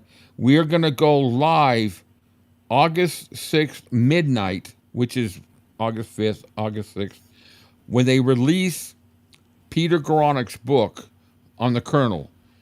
And it's going to be live, and I'm receiving it on Kindle.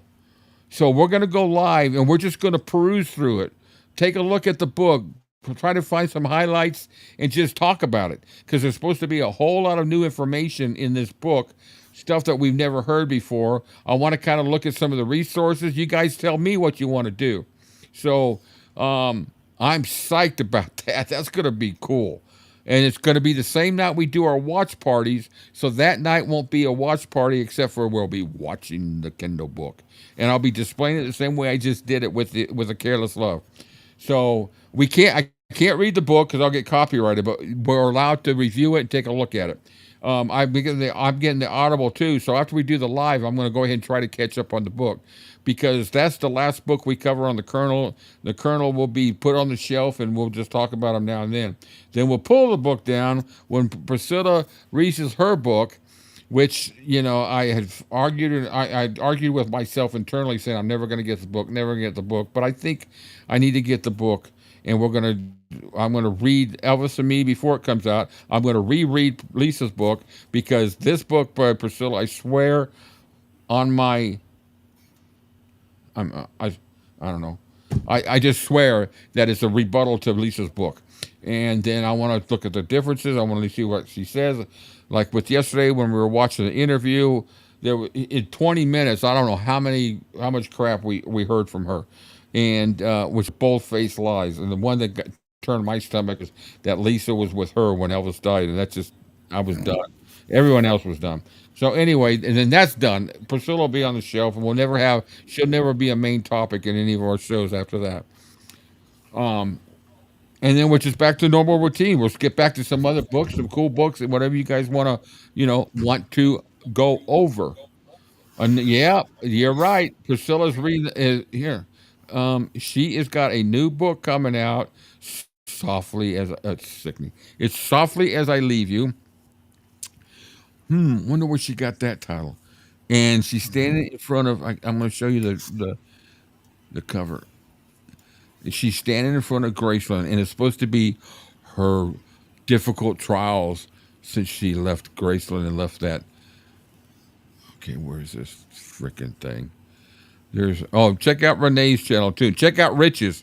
Rich has got some great stuff. Most of you know Rich. He's got some great shows. He's got the gospel show. He's got the. I got to start doing some more gospel. I'm gonna have to start praying. Okay, I don't know where it's at. I'm probably just scrolling over, going too fast.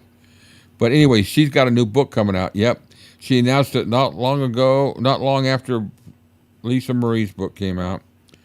So much bad stuff about her in that book. She's not gonna be able to sit idle. That's for sure. Anyways, sorry guys, I don't know what I did with it, but yeah, we're gonna discuss it. Her life after Elvis plus more about Elvis. Purple Rain cannot listen to your what? Cannot listen. Okay, Pancho, that's good point. I will swear on my giblets. I swear on my giblets. Uh, Valvis, purple green. According to Valvis, it's softly I will cleave you. Yeah. Oh, between you guys get me laughing. No, there's no holds barred here. I don't Ron and Dave, you guys got to hold on to your giblets, man.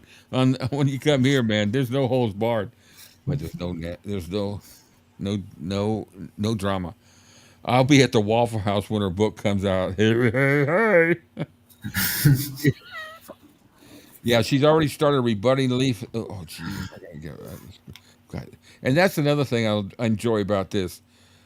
The comments, no, it never stops, and that's awesome. Okay, I got to find what Cat Girl said. She already started rebutting Lisa that time on the red carpet with her creepy son, Navarone. Yeah, you're right. Navarone. I don't care what that woman says. She can stand on her head and whistle the Star Spangled Banner until the moon drops from the sky.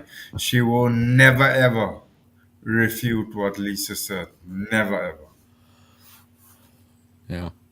I know. I'm curious. You know, there's got to be more audio tapes and all that there that Oh Riley's yeah, not releasing. You know, I hope she just keeps this. yeah. I just hope she just keeps this book to the end of it. She made her point. Lisa's made her point. They've made their point. You know, you can only flog a horse for so long. You know, it's just I will, I will stay loyal to Lisa until the end of time because she had no reason to lie, Elvis none was, whatsoever. but Elvis was her soulmate. Remember? Oh, well, we weren't supposed to get on the subject of Priscilla, and we did. What's wrong with us, man? I gotta.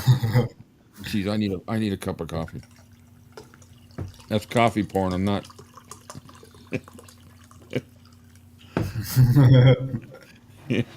Can't stand that. You know what? I couldn't tell you what Navarone looks like. I'll pay. No, he would walk past me in the streets and I wouldn't even know. Um, I know that when I suggested I did ask for a vote on whether we do it or not. And I think we got a really strong consensus that we do it. I think the reason why I want to do this is, first of all, I trust the people that watch us and comment here to not get into a battle of hate. As much as we already know that there's hate on some of the things she says and does. I don't hate anybody. I dislike thoroughly what they do. But it took me a long time in my life to get over that feeling of hate because it was a long time before and that all had to do with my first marriage. And I had to let it go because it was just distracting me in work and everything else. And now I just learned I feel better not hating somebody, but I feel pretty good commenting on how, some of the crap that they pull, which we know is bullshit. It's absolutely bad vibes from Cat. Bad vibes. I don't know what that means. Can't stand that Never. We call him provolone. Yeah. Banjo Paul, we need one thing she don't control is the Elvis FTD. Well, she doesn't control. You're talking about Priscilla? She doesn't control anything related to Elvis anymore, does she? No. No, She's no. totally out of the picture.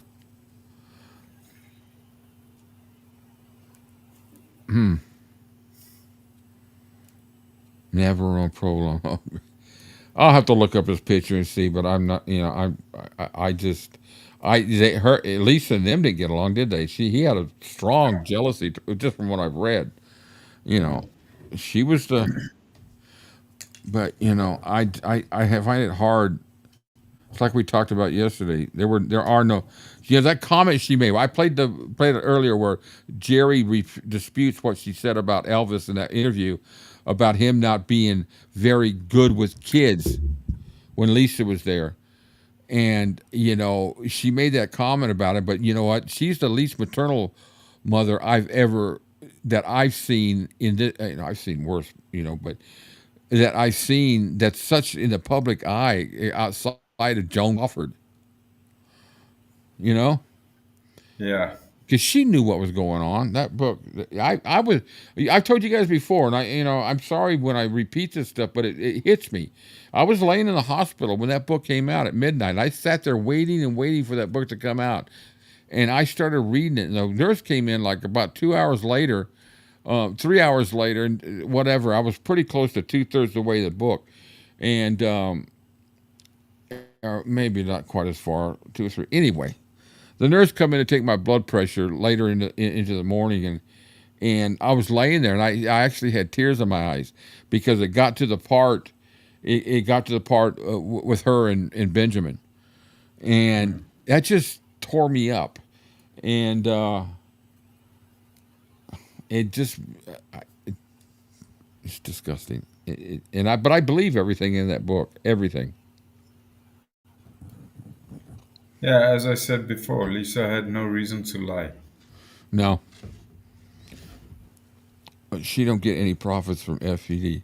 Yes, Rick, she don't get any profits.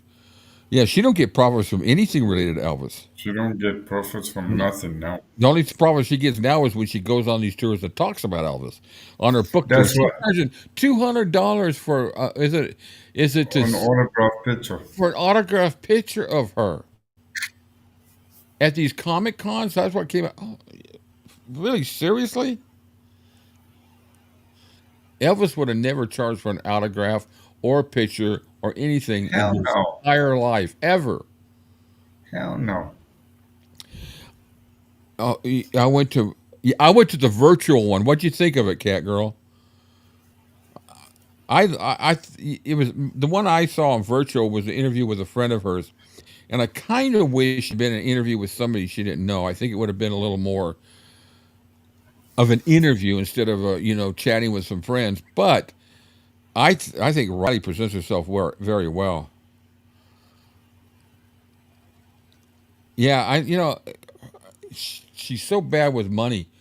It's like she does this stuff. She bankrolls a bunch of money, and then I don't know what she does with it, or if she's socking it away somewhere. I don't know why. She's only at Comic Con due to Agent Elvis. She produced it. I would think Comic Con would also include the Naked Gun series. Oh, no wonder it's so shit. Yeah, I I've only watched 2 episodes, and I just, I I love couldn't. Matthew McConaughey, but that's the wrong voice to put in for talking for Elvis. I couldn't. I think I watched 3 minutes of it, and I was like, I can't believe I'm stooping to It was this level. it was non-Elvis.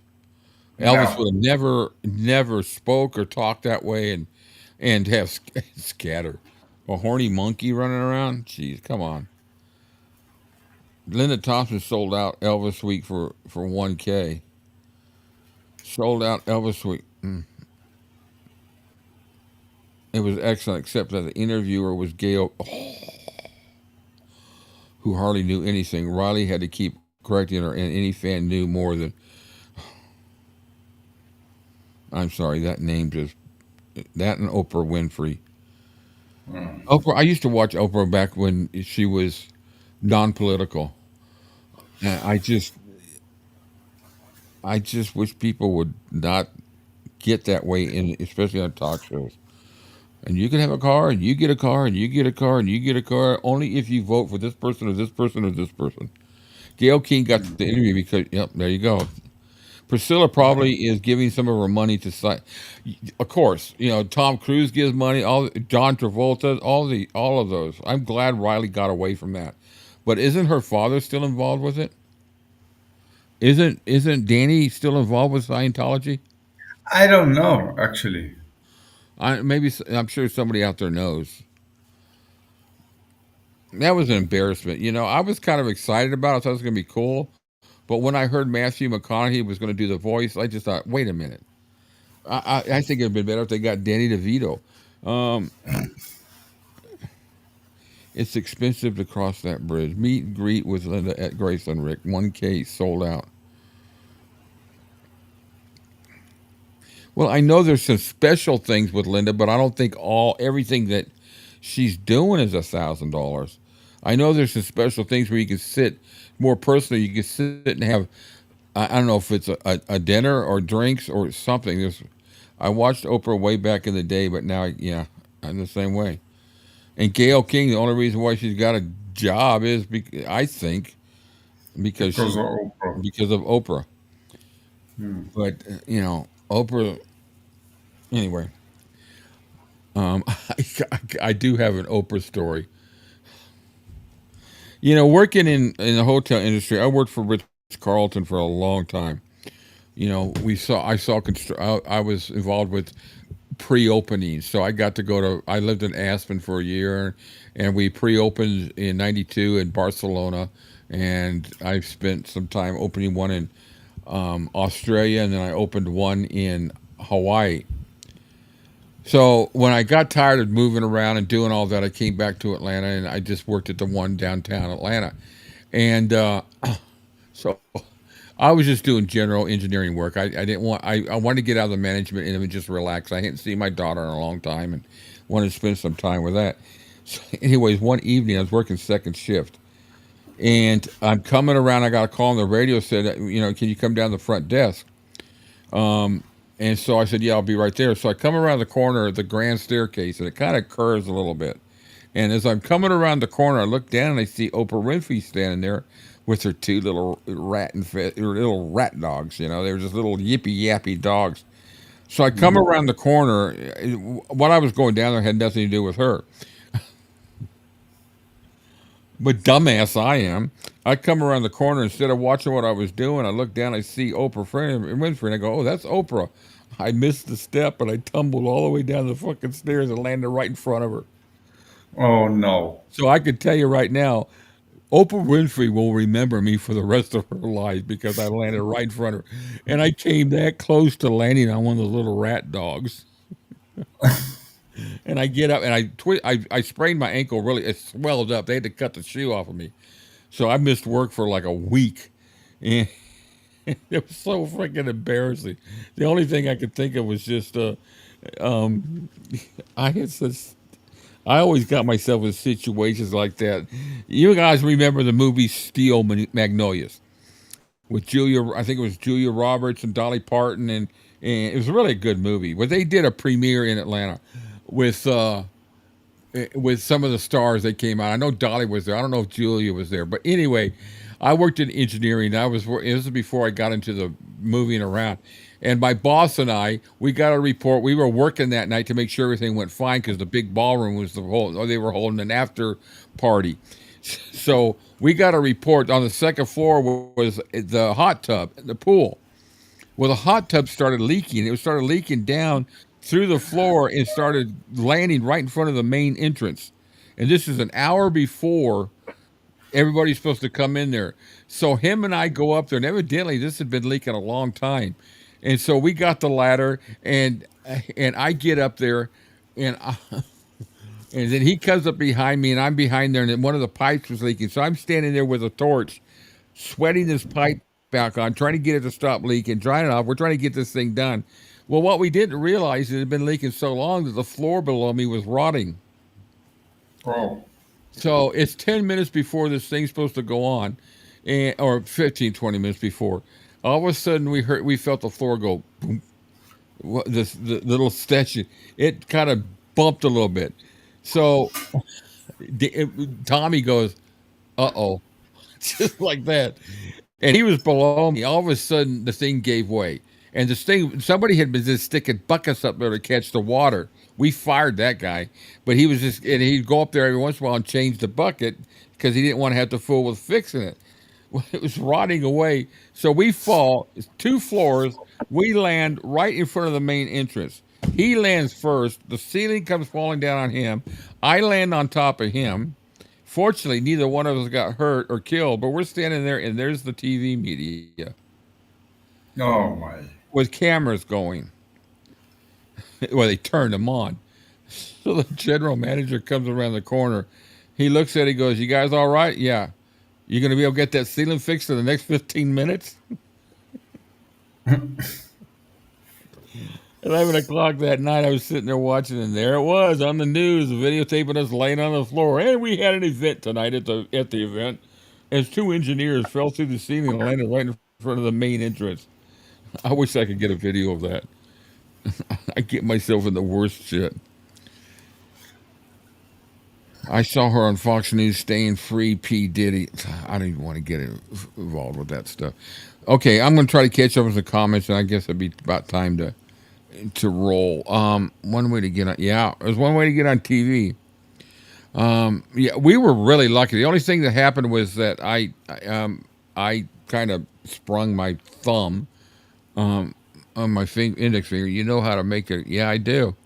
It was like I say, I don't think about the circumstances, but you got 200-pound guys standing up on a wood platform in the ceiling that's 8 years old. It's been leaking from anyways. All right, so that was very non-Elvis, wasn't it? All right, guys, listen. Tuesday night is our watch party. We'll probably be doing volume 2 of the definitive Elvis, which is the television years. Pretty good one for the first one. So this will be kind of interesting to see. It's a 16 episode. So I'm just going to kind of spread them out and add other stuff. But everyone's different. It goes all the way to the end. End of his life, covers his whole career. It was released on the 25th anniversary of his passing. And of course, we got everything else this week. So thanks everybody. It was another nice conversation. I appreciate everybody's input. Oh my God! I almost forgot. Oh, I'd have been sick if I didn't. So everybody knows Olga, who is our our roving reporter for Elvis Week. Got her badge, got her press passes and everything. So she lives up in Detroit, and I don't know the whole story about Jack White and him, but he bought that original acetate, My Happiness. He bought it and he owned it. And if everybody doesn't know the story about that acetate, nobody saw that acetate from the day Elvis recorded it, made it, until long. I don't know, maybe in the 70s, because when he recorded it, acetates are recorded straight to vinyl, to the acetate. It was never on tape. So those recordings that he made of My Happiness and That's When Your Heartaches Begin were never on tape. Nobody had those recordings. And then so he went over to a friend's house to listen to it because they didn't have a record player at his house, Elvis. And the story goes he made it for his mother, but he made it nowhere near to her birthday, which is what the story goes. So his mother and his father never heard this acetate. They never heard it. He went over to his friend's house, listened to it. He didn't like the way he sounded, and he just left it there with his friend. And his friend had it all those years. So eventually it was discovered, I guess, when he passed away. Don't hold me to all the details, but it was discovered, and so it went up for sale. And Jack White, who runs Third Man Music up in Detroit, and so he bought it and he restored it, and he made I guess his place has got a recording studio and all that. I wish I could go up there to check it out, because Olga's kind of turned me on to Jack White a little bit. I've gotten into some of his stuff, not everything, but I watch his videos. He's a great entertainer, good businessman. So I gotta thank Olga. You guys show so much appreciation for what we do. And a week ago, I got a book called Paradise Suzanne Style. It's a book written by Suzanne Lee, who started with Elvis. And I haven't read it yet, but it just came out of the clear blue from an anonymous person. And I've got a couple things like that before. And some other people have sent me stuff that I know who they are, but I pretty much kept it confidential on their request. And then Leslie's made me, has sent me a couple things that she did through her creations. When I was doing the videos for her charity. But Olga bought this for me, and I got to be very careful because I'm very careful with vinyl. But this is the pressing of the 45 that he's done, Wow. and it's the my happiness, and that's the way that's where what, that's when your heart aches begin. Okay, it's the recording of it, Wow. and I haven't put it on my turntable yet because I want to make sure that when I do, it's not in a situation that I scratch it or something like that because my turntable's over there, so I got to get up and go over there.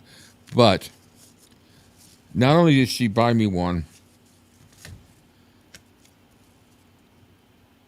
she bought me two, and Wow. this one's going to be a giveaway when I hit 25,000. We're going to give this away to some lucky follower of our channel. So I will make the announcement, and I can't thank Olga enough for her friendship, for viewership, being a part of this channel. Every one of you guys are cheerleaders for our channel, and we love it. I can't tell you how much my love goes out to every one of you because it makes my life so much better and happier. We do this, and Cam's the same way.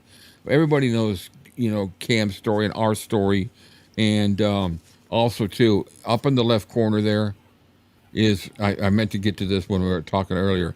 That's the one for the GoFundMe page for Cam. As everybody, those of you who don't know, he lost everything in October in a fire. His whole place burnt down. He lost everything. All he got was his wheelchair and didn't even have his shoes, and he had his phone. Nope. So I started a GoFundMe right away. I just met Cam like 2 weeks ago, maybe 3 weeks before that, and I That was a week and a half. yeah, and I started the We GoFundMe hadn't even right been for away, 2 weeks. and so I started a goal of 5,000. This is back in October, and we're just a little over $1,000 away from that 5,000. And 2 weeks ago was Cam's birthday. We did a nice little celebration and made it a special one where the donations would be for him to do something for him personally for his birthday, because he's taken and we've always been transparent and showed everybody what he's gotten. So he's gotten a new bed. He's got you tell him what you've gotten, Cam, real quick. You tell him. Oh, it's a bed, refrigerator, uh, microwave, kettle. What else? All the My fixings for God. the bed. Yeah, all new bedding.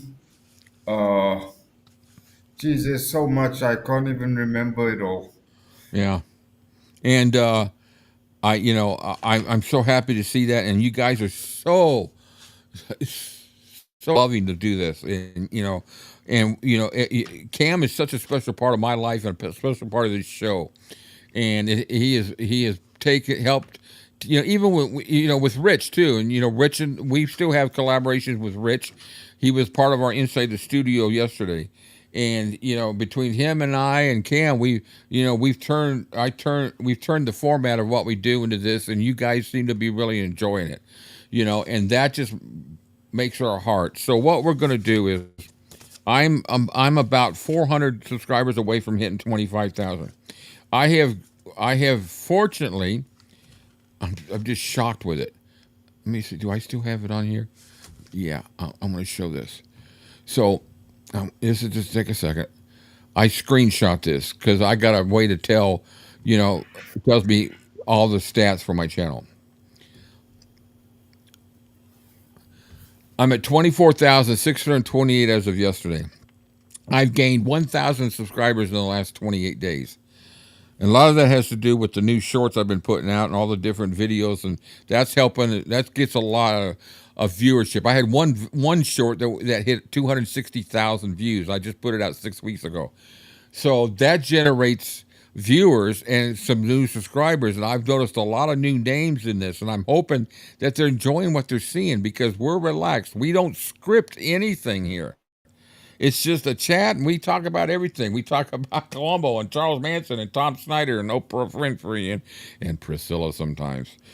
But this is only one. I just hit 24,000, 6 weeks ago, because we did a little celebration. So when we hit that 25,000, we're going to have a little special that day. And let me get rid of this. And we're going to give that away. And I'm going to give away now. The one I got to before I say what the next thing is, I got to check on shipping, because I don't want to hold any. I want anybody to be available to get these things, but I do have to check on the shipping, because I want to give away the Peter Guralnick double book set that I bought for when we did this. They're brand new. They're not even used. I don't even use them, because I use the Kindle versions. But I want to give those away, and I want to do it as a set, because it's better to do it as a set. So I might hold that off until we get to the next plateau. But I do have some other things I want to give away that day. But this is going to be one of them. And I'm really excited to do that. And it's all an appreciation. And I had it sitting here the whole show to remind myself to say that. And I did not. I would have felt so sick if I hadn't acknowledged, what Olga sent me, because all of you are, you guys send me emails of some great stuff. Susan sent that stuff about the poems. What else? Val has sent me things that we've shared. I could keep going on. I can't even think of everybody right now off the top of my head.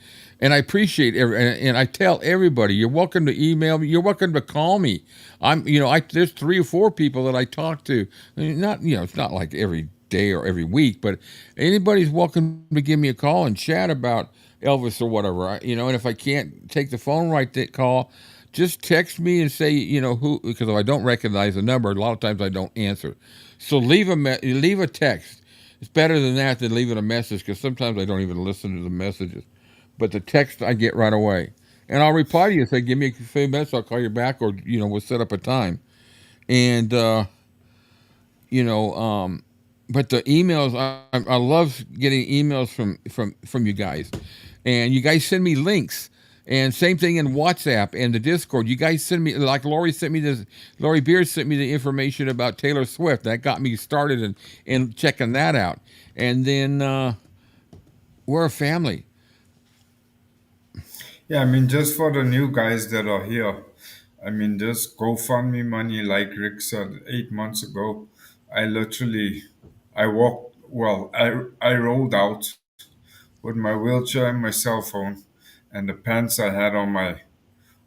I didn't have shoes. So, Yeah. that's I saw that video and I just broke my heart. that money has helped me to systematically buy back what I've lost, and a lot of that money has helped put me in the situation that I am in now, where I can be part of the show constantly. That money helps me keep the lights on, pay rent. It helps me keep food in the cupboards. Now, I want to say something about the GoFundMe real quick, because there's been a misconception that when you get on GoFundMe, they charge you 17, 18% on top of it. When you get on there, it has this little slider that says, and it's automatically set to like 17 or 16% to be added on. You don't have to do that. Just slide it over to 0 if you don't want to add to GoFundMe. The money will, that way, whenever anybody does give, you're only going to be charged the normal standard processing fee that you get from any debit card or card that you get. So GoFundMe doesn't charge for anything. They just ask it's like DoorDash, you can just throw a tip in there. But so I know there were some people that didn't want to do, they charge too much. Well, they don't. When you get on there, just slide over, and $5, $10, whatever you want to give. That's nothing is too small, and of course nothing's too large. But the thing about GoFundMe is, or let me step back for a second. Cam lives in South Africa, and things have been sent to him as gifts. He's never got them. He gets nothing we sent to him through the mail. People have suggested, well, can I send him a care package? Can I do that? It's a great idea, but he doesn't get it. it goes nowhere. I have stuff. Cam and I we're both musicians, and there's things I have that I would love to send him that I don't use anymore to build up his part of a studio, but he'll never get it because of where he's at and the criminal aspect of where this stuff goes. It's aggravating. We've got a couple people that have sent things to him months and months ago, never got there. I've sent a couple of cards to him, and he's never got them, even cards. And it's just, so at least with this process, he gets them. He can use what he needs, and then that's why we did the thing with the birthday. He gets what he wants to get and not so much what he needs on that day for those couple of days. And he got he got some nice donations for that day, so that helped him out. But anyway, I just wanted to touch base on that, and we've discussed the story with Cam. We love Cam. I couldn't do the show without Cam.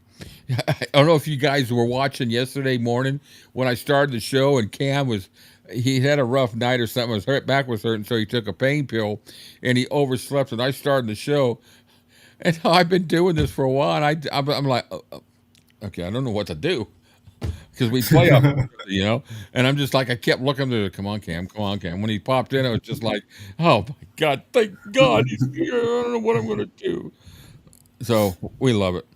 All right, people gotta go. People are leaving. Thanks, Dan, for. We love rocking. We love rock and roll, and we love Elvis, and and you guys, we love to no end. Thank you so much for being here. Onward, Christian soldiers and Elvis fans, and marching up. After 25,000, my next goal is going to be 50. So that'll take a little while, but I got to 25,000 in 3.5 years, so I'm pleased. I never thought I'd get to 1,000 when I started this thing, so you guys make it all worthwhile. That's all I got to say today. I think we've covered the spectrum of things, murderers and talk show hosts and and deadbeat wives and ex-wives, and we covered all. The only thing we haven't talked about is the grocery list for tomorrow. Thanks, Lily. Let me see who's all here.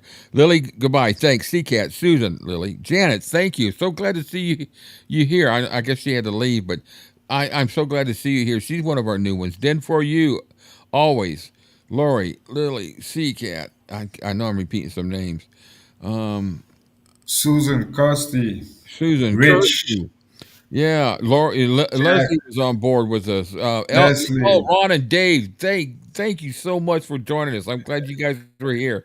I gotta say, I kind of felt bad afterwards, but I watch his live every once in a while, and I made some comments in there. I always try to comment a little bit when I can, and he wasn't seeing my comments, and I got to thinking, oh my God, I've gotten blocked by somebody. I just felt like that, and I sent him an email. And after I read the email, I thought, it almost sounded like I was blaming him, and I wasn't. I felt so bad. So they're great guys, man. They are really great guys. I love watching you guys. Barb, yes, Rich, Purple Green, Lori. Who else am I missing? We've had a great. Oh, Banjo Paul. Banjo Paul. Renee. Oh, was Renee here today? Cat Girl. Yeah, Thank he you popped so in. much. I love seeing you here. She knows. She's got some great information. She does obviously does more reading than I do. I got some spa. I guess I got to take some Valium and watch some spa guy videos because I guess there's some good stuff on there. I'm just not going to watch the one about the ambulance. There's one guy that I know I'm saying goodbye. There's one guy that has a channel, and I know you've all seen it. He calls him the Elvis Cup guy. Oh yeah, what a This guy is the most obnoxious. I don't see many of his little short videos anymore, but I don't believe for a minute that he has Elvis's cup. I think it's just the gimmick that he's got. No. And the reason why I say that is it's not a red Solo cup.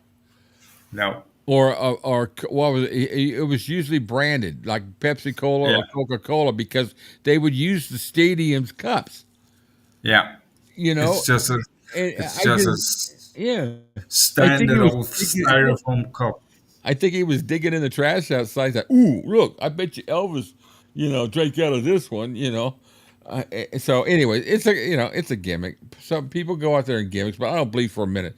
Plus, he's just freaking obnoxious.